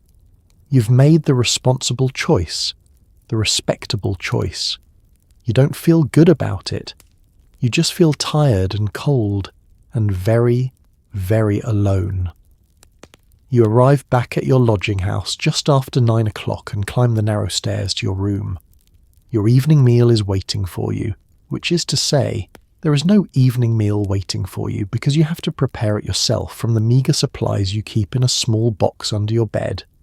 Tonight's feast consists of a potato, which you will boil in a pot over the small coal fire that heats your room, and another slice of bread. This is not a particularly nutritious meal, but it's what you can afford. The coal for your fire is another expense that eats into your tiny budget. You buy it by the bucket from a street vendor, and it costs money that you can barely spare. But without fire, you have no heat and no way to cook your food, so it's not optional. You've gotten very good at making a small amount of coal last, keeping the fire just barely alive rather than letting it burn hot. The room is cold, always cold, and the small fire does almost nothing to change that. But it's enough to boil water, and that's what matters right now. Your cooking equipment consists of a single battered pot and a tin cup. That's it. That's your entire kitchen. The pot sits on a grate over the coal fire, and you fill it with water from the jug you filled at the pump this morning. The water is cloudy and has an off taste, but you've learned not to think about what might be in it. You drop the potato into the water and wait for it to boil. This will take perhaps 20 minutes during which you sit on your mattress, too tired to do anything but stare at the fire. Your roommates are in various states of evening routine. Thomas has already collapsed onto his mattress and is snoring loudly. Mary is sitting in the corner, mending one of her dresses by the light of a single candle. She's been working all day as a seamstress, doing essentially the same repetitive motion for hours on end, and now she's spending her evening doing more sewing. This is the reality for working women. The paid labour never ends. It just transitions into unpaid domestic labour. William, the chimney sweep's boy, hasn't returned yet. He often works late. climbing into evening chimneys in wealthy homes. The potato is finally done. You fish it out of the boiling water with your hands, burning your fingers slightly, and drop it onto the slice of bread. This is your plate. The bread will absorb some of the potato's heat and moisture. You don't have butter or salt or anything to make this meal more palatable. You just have a plain boiled potato and a piece of bread. You eat it quickly, burning your mouth, because you're desperately hungry, and because there's no point in trying to savour a meal this grim. The potato is mealy and bland. The bread is stale and hard. Together they form a lump in your stomach that's more filling than satisfying. This meal probably contains about 300 calories, enough to keep you from literally starving, but nowhere near enough to replace the energy you expended during 14 hours of factory work. You're running a caloric deficit every day, which is why you're thin to the point of gauntness, why you're constantly tired, why your body is slowly consuming itself. You think about what the middle classes are eating for dinner right now. They're sitting down to multiple courses: soup, fish, meat, vegetables, dessert. They're using actual plates and silverware. They're being served by servants. They're spending more on a single meal than you earn in a week. And they believe, genuinely believe, that they deserve this abundance because they've worked hard and made good choices, while you're poor because you're lazy or stupid or morally deficient. After you finish eating, you're still hungry. This is normal. You're always hungry. Your stomach has shrunk from chronic undereating, but it still cramps and complains, still sends signals to your brain that you need more food. But there is no more food. This was your meal, and you won't eat again until tomorrow's midday break at the factory. So you drink water from your tin cup, trying to fill your stomach with liquid, and you tell yourself that this is fine, that people have survived on less, that at least you have a roof over your head and a job. You lie back on your mattress, too exhausted to even undress properly. You've been wearing these clothes for 3 days straight, and you'll wear them for several more before you have the time and energy to attempt washing them. They're stiff with sweat and factory dust, and they smell terrible, but so does everything else in this room. The smell of unwashed bodies, of the chamber pot in the corner that needs emptying, of the damp walls and the coal smoke. All of it combines into a distinctive odour that is the signature scent of poverty. Your stomach is cramping with hunger, your back is aching, your lungs are wheezing from the cotton dust, and you have to be up in 7 hours to do it all again. This is your evening meal, this is your rest, this is your life. Welcome to dinner in Victorian London, where even eating feels like just another form of survival, rather than anything resembling pleasure. As you're preparing to sleep, you hear a commotion in the courtyard below. It's the night soil men, finally arriving to empty the overflowing privy. You learn that these men are the unsung and deeply unfortunate heroes of Victorian sanitation. Their job is to manually shovel human waste out of cesspits and privies, load it onto carts and transport it out of the city. They work exclusively at night because the smell and nature of their work is considered too offensive for daylight hours. They're paid relatively well for unskilled labour because absolutely no one wants to do this job.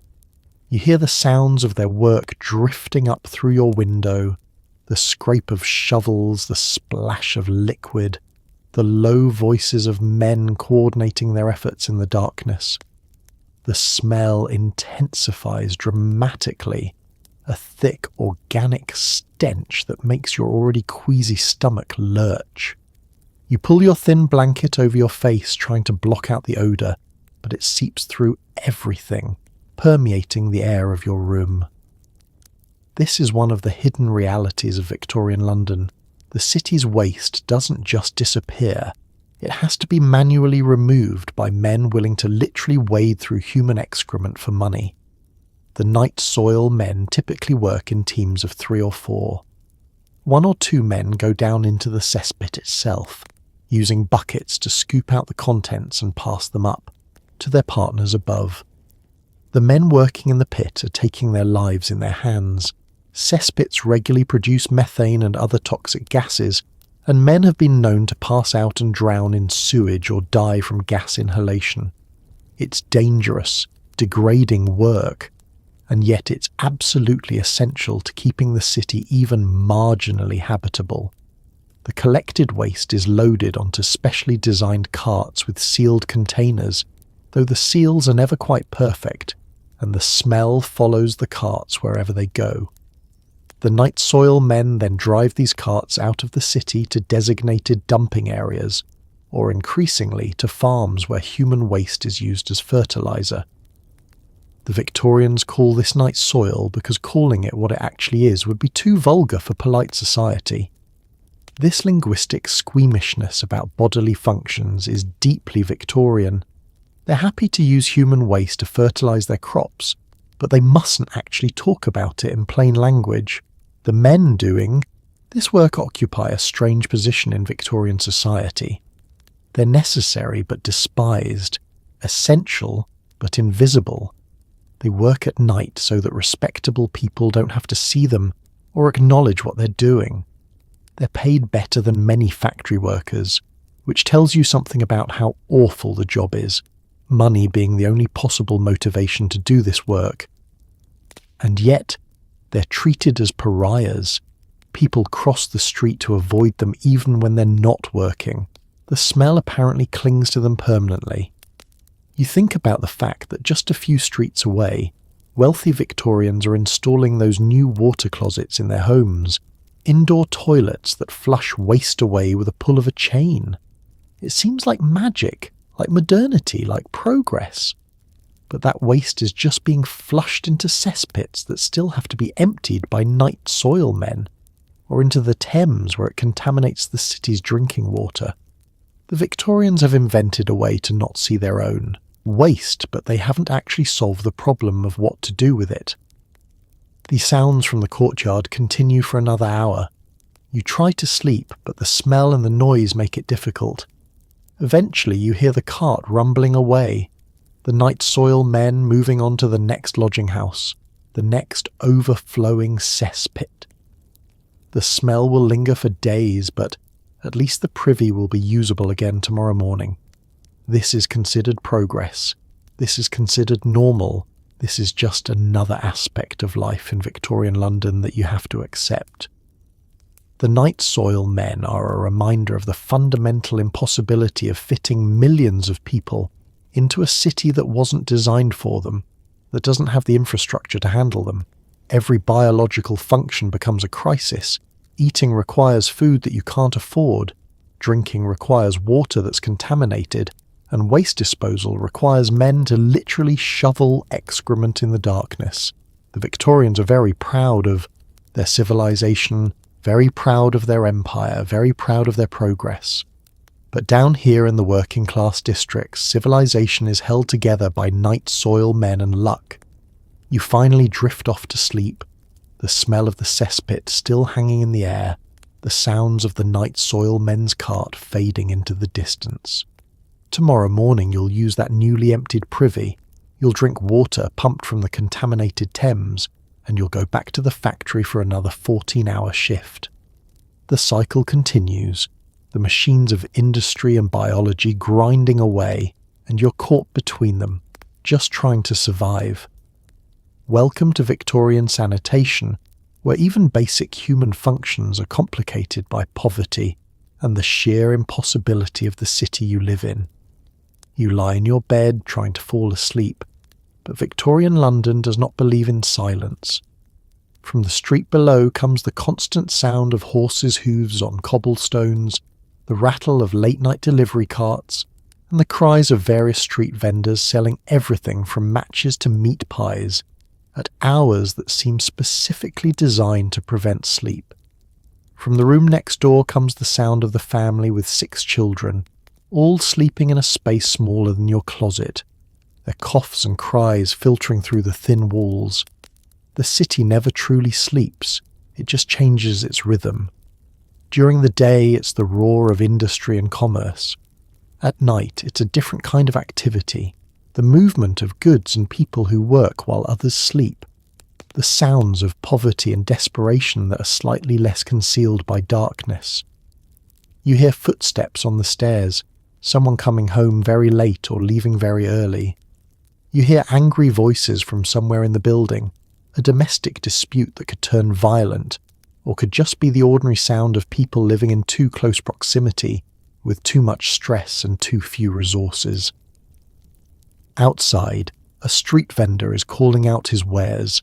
Hot pies, fresh from the oven. This is obviously a lie. The pies are probably cold and possibly several days old, but the vendor is trying to sell his remaining inventory to night workers heading home, or to people too drunk to care about food quality. His voice is hoarse from hours of shouting, and it carries through the night air with a desperate quality that suggests he needs to sell these pies, or his own family won't eat tomorrow. You hear a woman crying somewhere in the building, a sound so common in this lodging house that you barely register it anymore. People cry here constantly, from exhaustion, from hunger, from grief, from the sheer weight of trying to survive in conditions that grind down the human spirit. The walls are so thin that you live in a kind of forced intimacy with dozens of people, whose names you don't know, but whose suffering you witness daily. From somewhere nearby comes the sound of singing, drunk men staggering home from the pub bellowing out a popular music, hall song. Their voices are off-key and slurred, but there's a kind of defiant joy in the singing, as if they're announcing to the world that they're still alive, still capable of pleasure despite everything. The singing is followed by the sound of someone vomiting into the gutter, which rather undercuts the joyful effect. A dog is barking, that sharp, insistent bark that means it's hungry or cold or both. Victorian London is full of stray dogs and cats, animals that survive by scavenging in the streets, eating garbage and whatever else they can find. You've thought about getting a cat for your room. They're good at keeping the rat population under control, but you can barely feed yourself, let alone an animal. The rats are another source of nighttime noise. You can hear them in the walls, scratching and squeaking, going about their rat business with complete confidence that this building belongs as much to them as it does to you. Church bells ring in the distance, marking the hour. It's 11 o'clock, which means you've been lying here trying to sleep for over an hour with no success. You need to be up at 5 in the morning, which gives you 6 hours to sleep if you can fall asleep immediately. But sleep remains elusive. Your mind won't quiet down. Your body won't relax. You're too hungry, too cold, too aware of tomorrow's shift looming over you. You hear the night watch walking past outside, a man employed to patrol the streets and call out the time and weather. 11 o'clock and all is well, he shouts, which is such an obvious lie that it would be funny if you had the energy to find anything funny.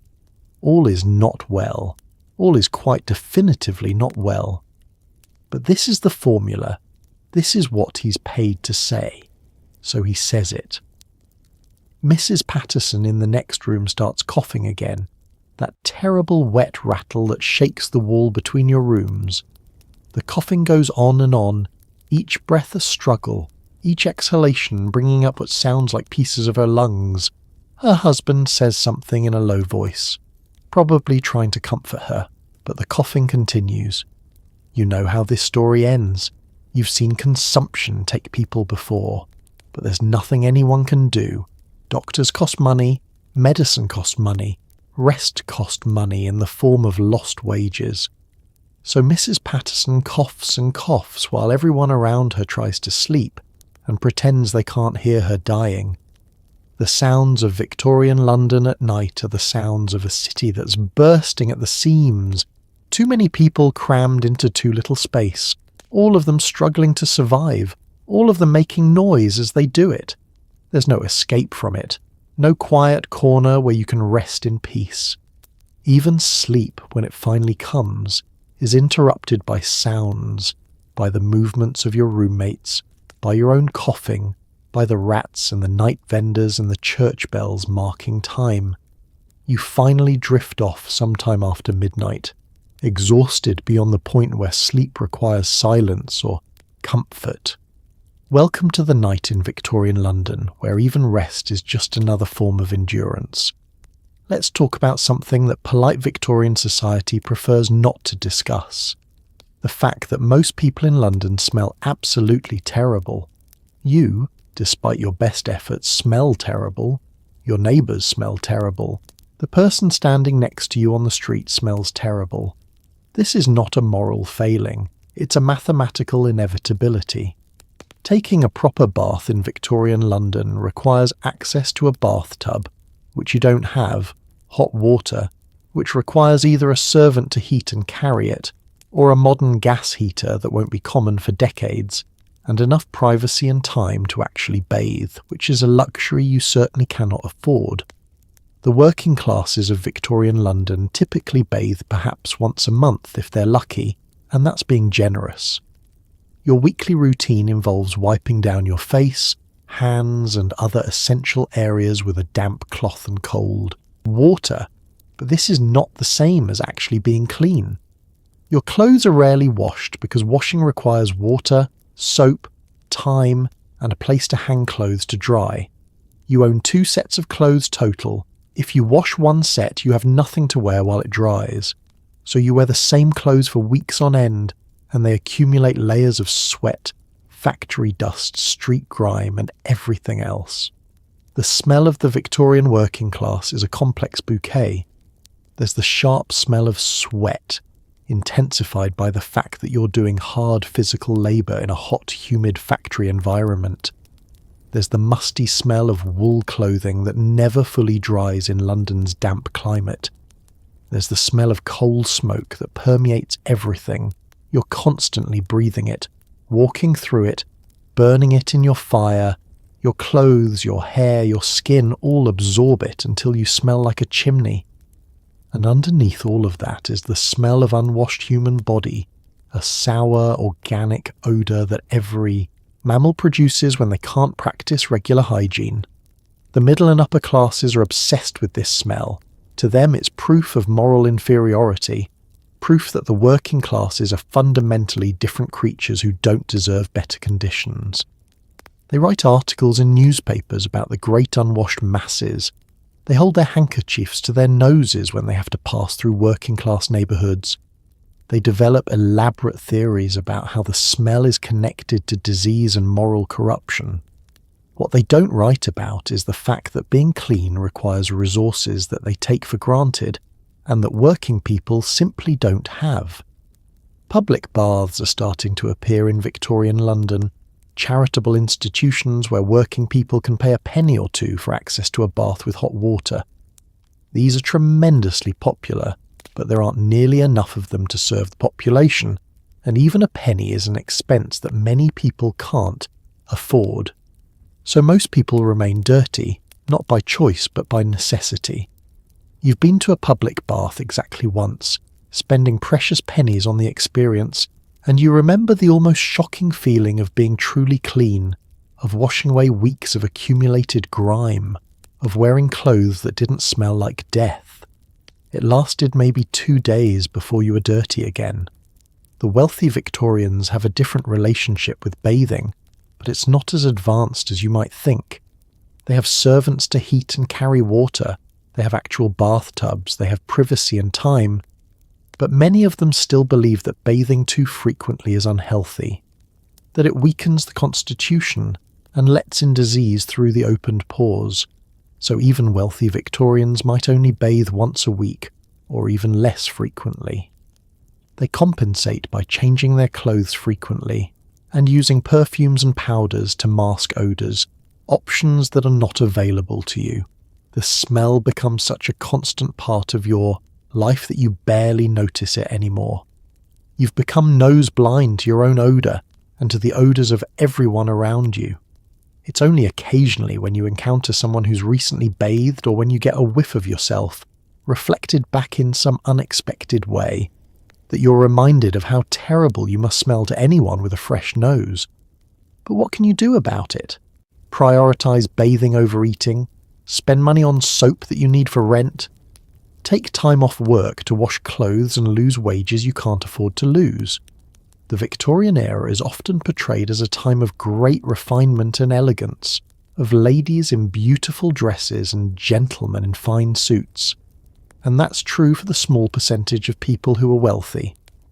But for the majority, for the working people who actually made Victorian prosperity possible, it was a time of dirt and smell and the constant grinding awareness that you were disgusting, and there was nothing you could do about it. The great unwashed.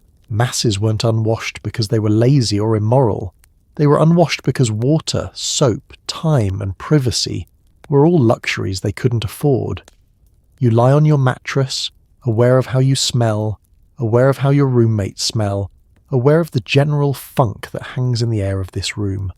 Tomorrow you'll put on the same clothes, you'll go to the same factory, and you'll add another layer to the accumulated grime. This is normal. This is life. This is just another indignity of poverty in Victorian London. The middle classes can hold their noses and write their judgmental articles. Down here in the reality of working class life, being clean is a fantasy, a luxury as out of reach as a country estate or a university education. On your rare day off, you decide to walk down to the Thames because you've heard that the river walk is pleasant. This turns out to be a lie of staggering proportions. The River Thames in 1850 is not a river, it's an open sewer that happens to flow. Every toilet, every cesspit, every factory, every slaughterhouse, and every hospital in London dumps its waste directly into the Thames. Then, because Victorian London apparently has a death wish, the city also pumps its drinking water directly out of the Thames. The smell hits you before you even see the water. It's a thick, foul stench that makes the overflowing privy at your lodging house smell like roses by comparison. You stand on the embankment, looking down at the water, and what you see is difficult to describe. The Thames is a murky brown colour, the consistency of thin soup, and it's absolutely filled with visible waste.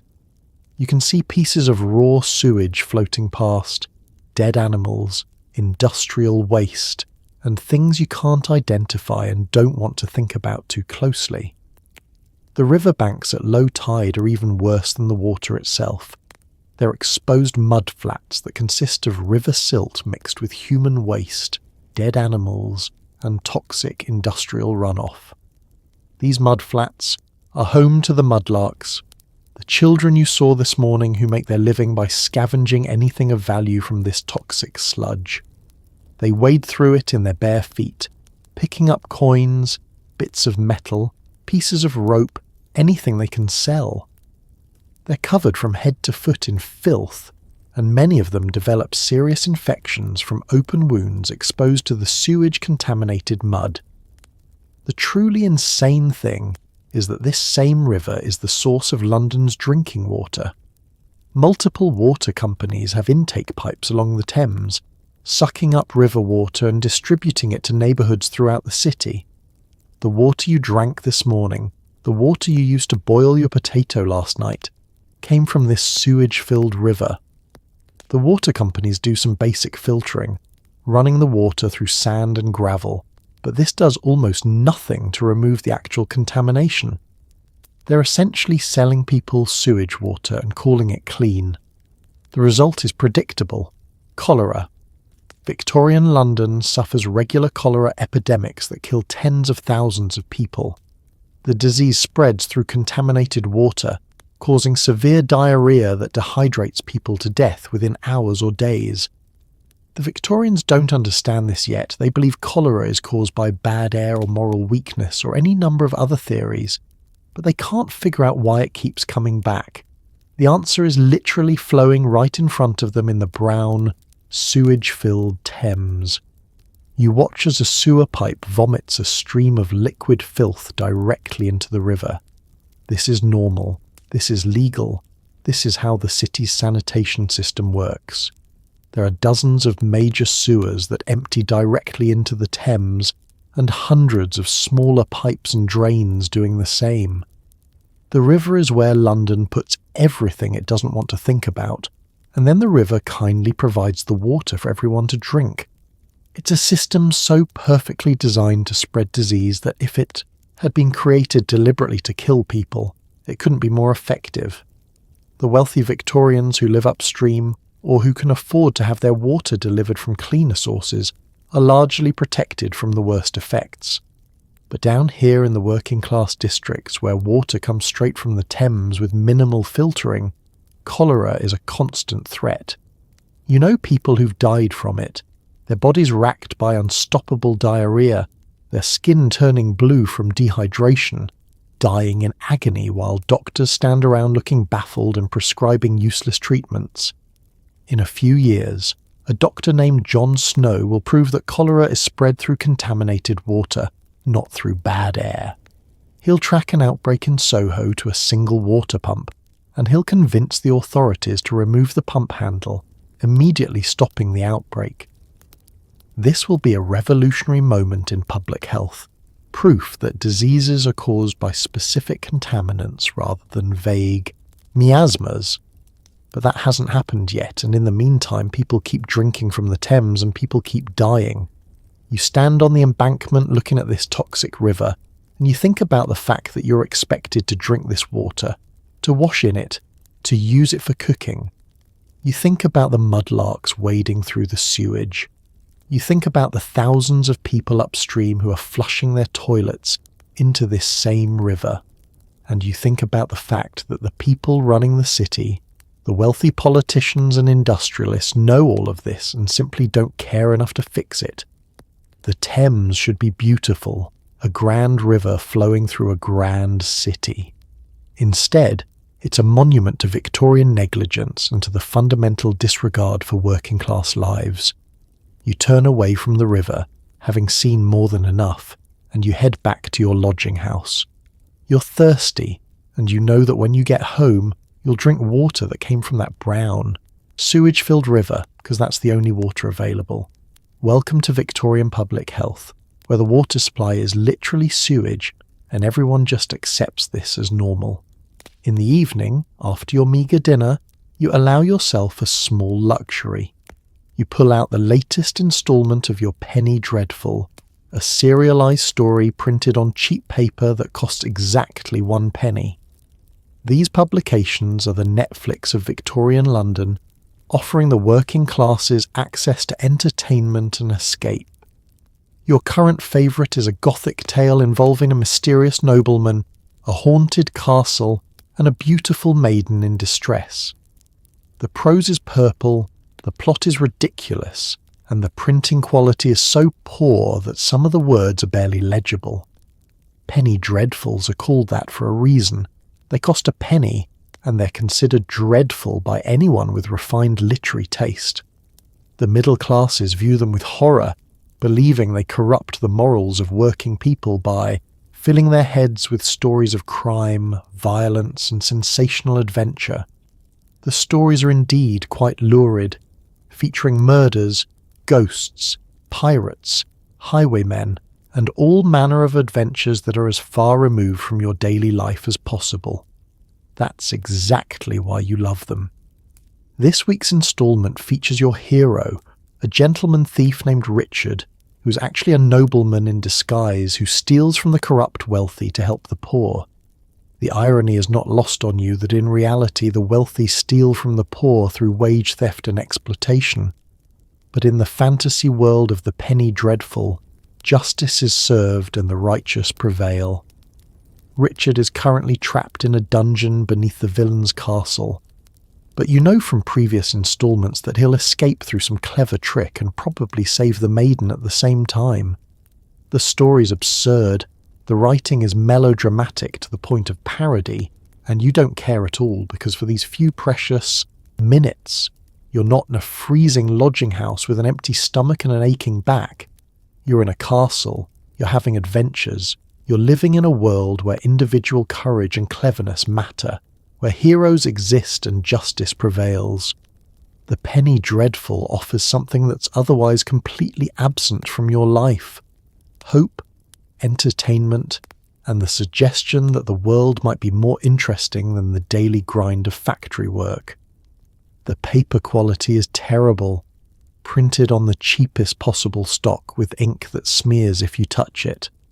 The pages are only about 8 inches tall and maybe 6 inches wide, making them easy to fold and slip into a pocket. Each weekly instalment is only about 8 pages long, but it's carefully crafted to end on a cliffhanger that ensures you'll buy next week's issue. Will Richard escape? Will he save the maiden? Will he defeat the evil lord? You'll have to spend another penny next week to find out. You share your lodging with 3 other people, and you're not the only one who reads penny dreadfuls. Mary has a different serial that she's following, a romance involving a poor seamstress who catches the eye of a wealthy gentleman.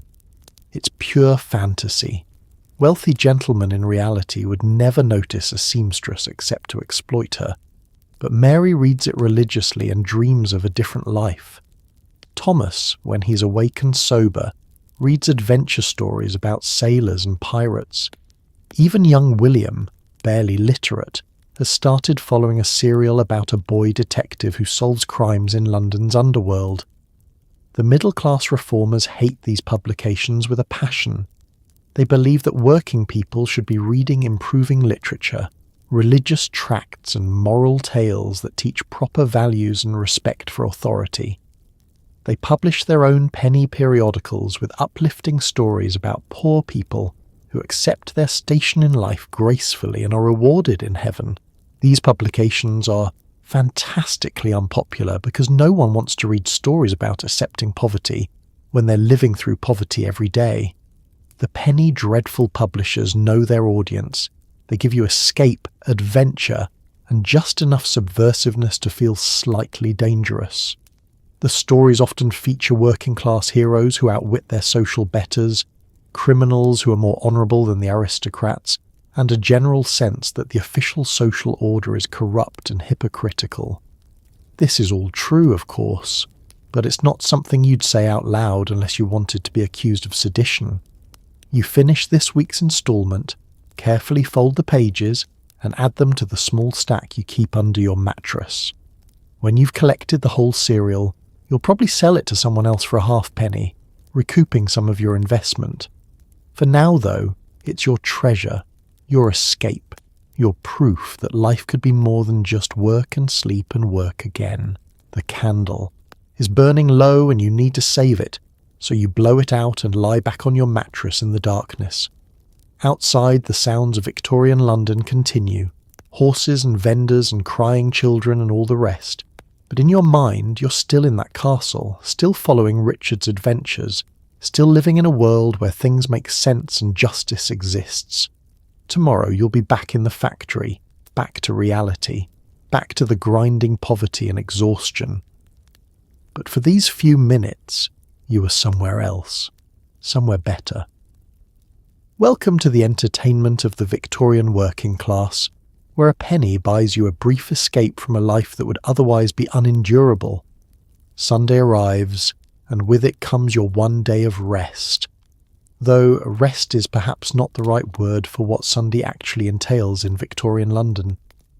You wake up early because church services begin at 10 o'clock and you must be on time. The church is not optional. It's a social necessity, a way to demonstrate that you're a respectable, moral person despite your poverty. You put on your Sunday best, which is to say your only other outfit, and you pray that no one notices that your coat has been mended 3 times or that your shoes have holes in them. Sunday is the Lord's Day, and Victorian society takes this very seriously. Almost all work stops, shops are closed, and even the most modest entertainment is considered inappropriate. The Sabbath is for worship, reflection, and demonstrating your moral worthiness. For the middle and upper classes, this means attending church in their finest clothes and then spending a leisurely day at home. For you, it means attending church in your shabby clothes and then spending the day trying to catch up on all the tasks you can't do during your 14-hour work days, washing clothes, mending, sleeping. The church you attend is not the beautiful Gothic cathedral in the wealthy part of town. It's a plain brick building in the East End, packed to capacity. with working people just like you. The pews are hard wooden benches, there's no heating, and the smell of hundreds of unwashed bodies in close quarters is almost overwhelming. But you're here, and that's what matters. Attendance is noted. The vicar knows who comes regularly and who doesn't, and this information affects your reputation in the neighbourhood. The service is long, over 2 hours of hymns, prayers, and a sermon that invariably focuses on accepting your station in life with grace and gratitude. The vicar, a well-fed man who lives in a comfortable house provided by the church, tells you that poverty is a test of your Christian virtue. He quotes scripture about the meek inheriting the earth and about how it's easier for a camel to pass through the eye of a needle than for a rich man to enter heaven. This is supposed to make you feel better about your poverty, though it seems notable that the rich men never seem worried about this particular scriptural warning. The sermon today is about the sin of envy. The vicar speaks passionately about how you must not resent those who have more than you, how you must not look upon the wealth of others with jealousy in your heart. You sit there, stomach empty, body aching, wearing clothes that are falling apart, and you're told that your natural response to this situation, anger and resentment, is actually a sin that will damn your soul. The message is clear. Accept your suffering. Don't question the system that creates it, and you'll be rewarded in the afterlife. Around you, other working people are listening with expressions of weary acceptance. Some are genuinely pious, finding real comfort in religious faith. Others, you suspect, are just going through the motions because not attending church would mark them as immoral and make their already difficult lives even harder. Victorian society has created a system where your moral worth is judged by your church attendance, creating a kind of social surveillance where everyone watches everyone else for signs of improper behaviour. The hymns are actually the best part of the service. There's something powerful about hundreds of voices raised together in song, even if those voices are rough and untrained. The hymns offer a brief moment of community, a feeling that you're part of something larger than yourself. The melodies are simple and repetitive, designed to be sung by people who can't read music, and they stick in your head for days afterward. After the service, there's a brief social period where people gather outside the church to talk. This is where the community dynamics become visible. The slightly better off workers, the skilled artisans and clerks cluster in one group. The factory workers and labourers form another. The truly destitute hover at the edges hoping for charity. The class divisions persist even here, even among people who are all poor by any reasonable standard.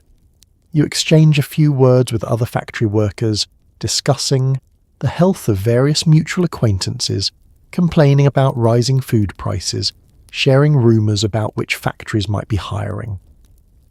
The vicar stands at the door, shaking hands with parishioners as they leave. When you reach him, he gives you a brief automatic smile and says something generic about God's blessings. He doesn't know your name despite the fact that you've been attending this church for 2 years. You're just another poor face in the crowd, another soul to count toward his attendance numbers. The wealthy parishioners, the few who attend this working-class church as a sort of charitable duty, receive much more personal attention. He knows their names, asks about their families, treats them like individuals rather than a mass. You spend the rest of Sunday trying to rest, but true rest is impossible. Your body is so accustomed to work that even sitting still feels wrong. You're simultaneously exhausted and restless, your muscles twitching, your mind unable to quiet down. You use the time to wash one of your 2 shirts in cold water, scrubbing it against itself because you don't have soap. It won't get truly clean, but at least you're removing some of the accumulated filth. The shirt will take 2 days to dry in the damp London air, hanging from a nail on the wall, and you'll have to wear your other shirt continuously until this one is ready. Sunday is supposed to be a day of rest and spiritual renewal. Instead, it's just a different kind of exhaustion. The requirement to demonstrate your moral worth when you can barely keep your eyes open. Welcome to the Victorian Sabbath, where even your day off is another form of work. 3 weeks after James lost his hand in the factory machinery, you wake up feeling strange. Your head aches, your stomach is churning, and you're experiencing what the Victorians delicately called the flux, which is to say, severe diarrhea. You've contracted cholera, though you won't know that's what it is because the germ theory of disease is still being debated by scientists.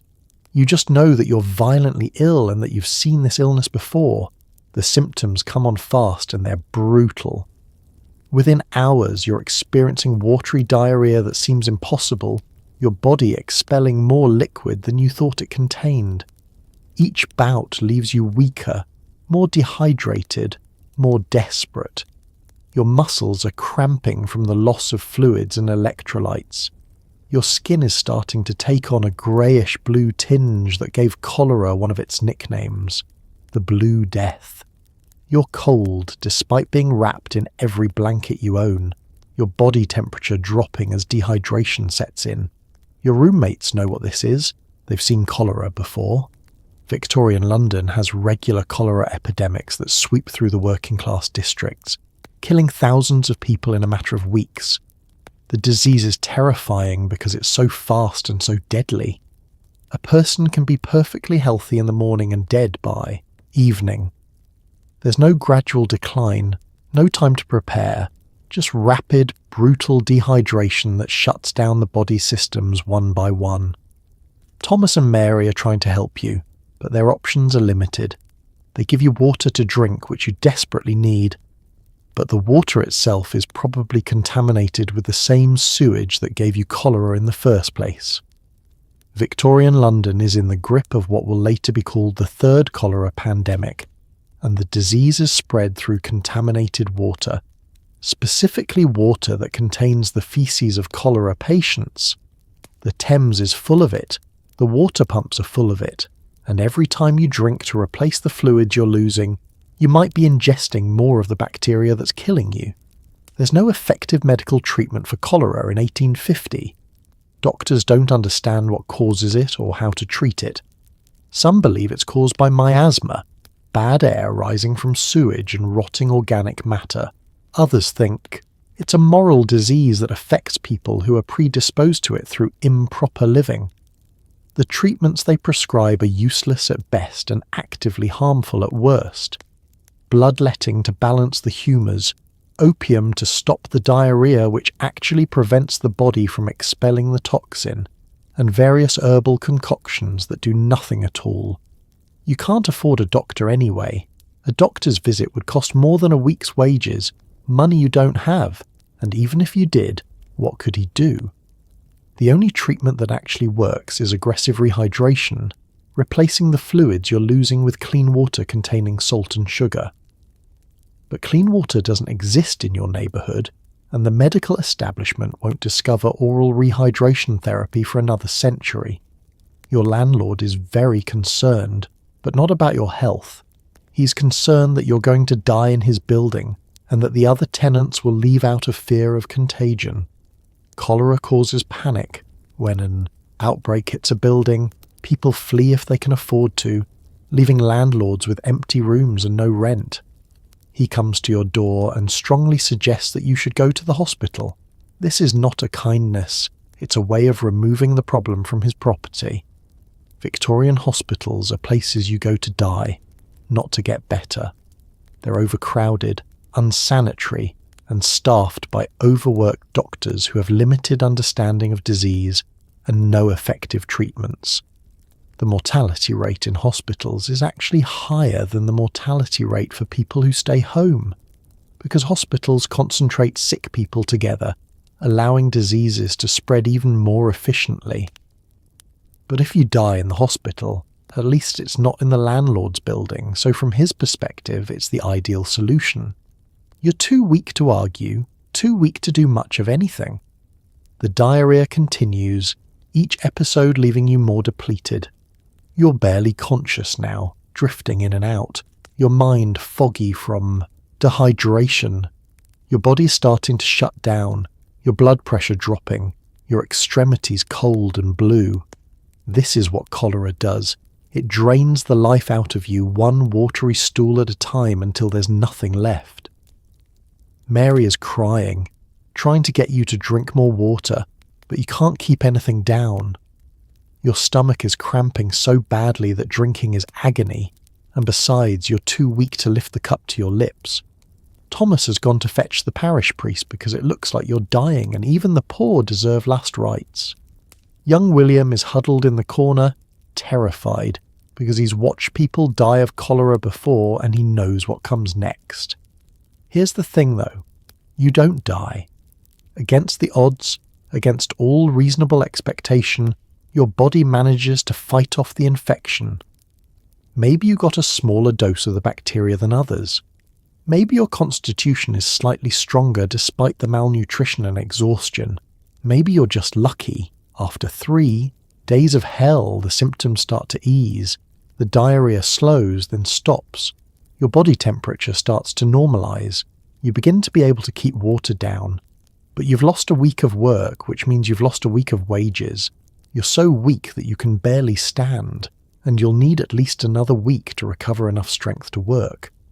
The factory won't hold your position.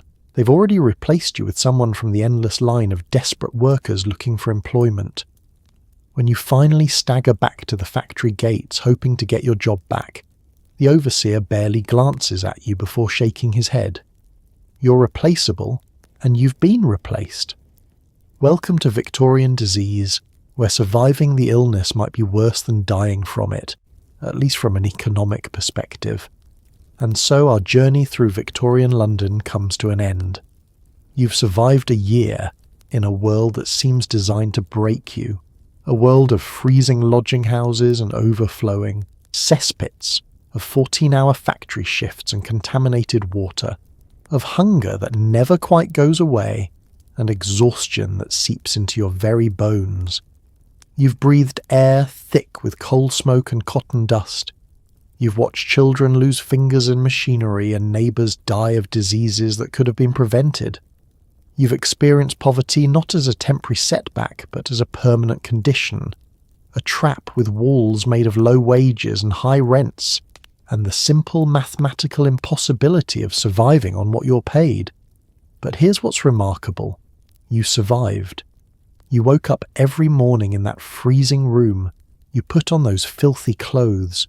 You walked through those dark streets, and you kept going. You endured conditions that would send a modern person into complete psychological collapse, and you did it day after day, year after year. The working people of Victorian London were not heroes in the traditional sense. They didn't win great battles or achieve great things, but they persisted. They maintained their humanity in circumstances specifically designed to strip it away. They loved. They laughed. They sang songs in music halls.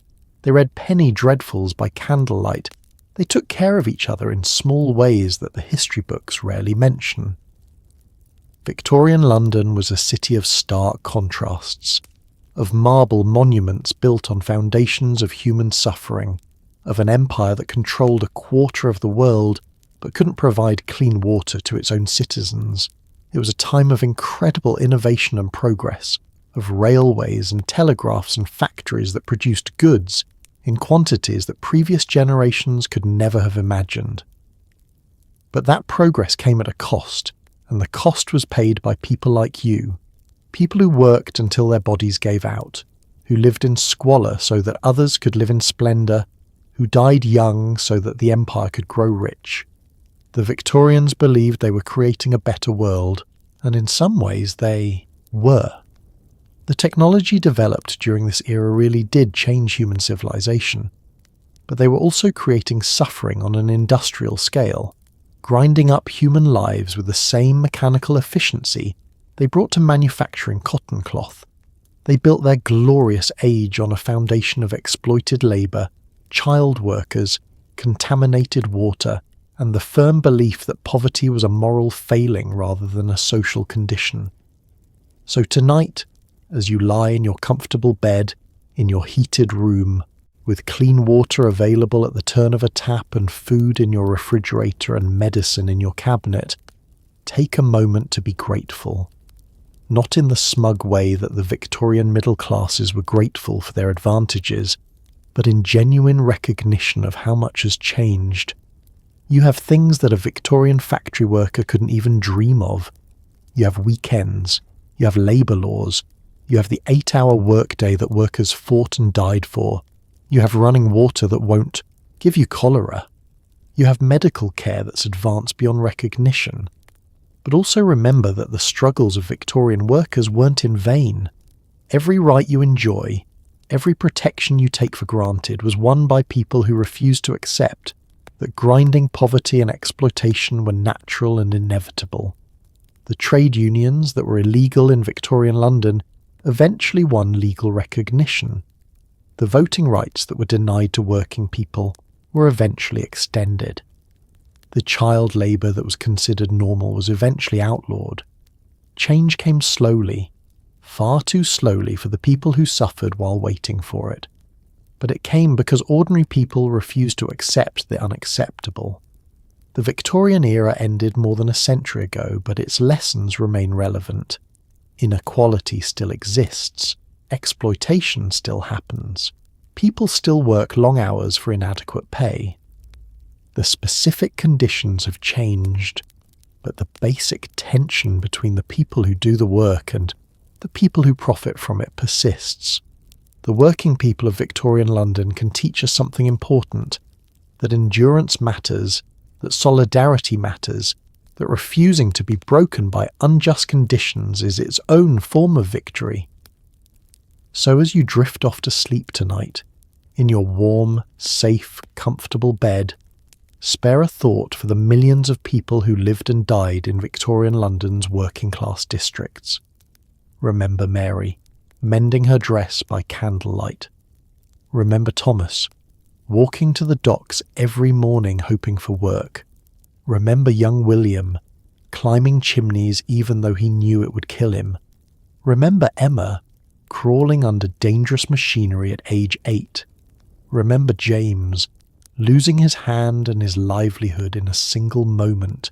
And remember you, the anonymous factory worker who survived a year in hell and kept going. Their struggles matter. Their perseverance matters. Their refusal to be completely crushed by circumstances that would crush most of us matters. They deserve to be remembered not just as statistics or as the unfortunate backdrop to Victorian progress, but as human beings who lived with dignity in circumstances that offered none, who found moments of joy in lives that were overwhelmingly difficult, and who passed something important down to us. The knowledge that ordinary people, working together, can eventually change systems that seem unchangeable. Rest well tonight. You've earned it in ways that the Victorians, with all their moralising about hard work and virtue, never truly understood. And tomorrow, when you wake up in comfort and safety, perhaps you'll appreciate those things just a little bit more for having spent this evening in 1850, walking in the worn-out shoes of someone who had neither. Thank you for joining me on this journey through the streets and factories and lodging houses of Victorian London.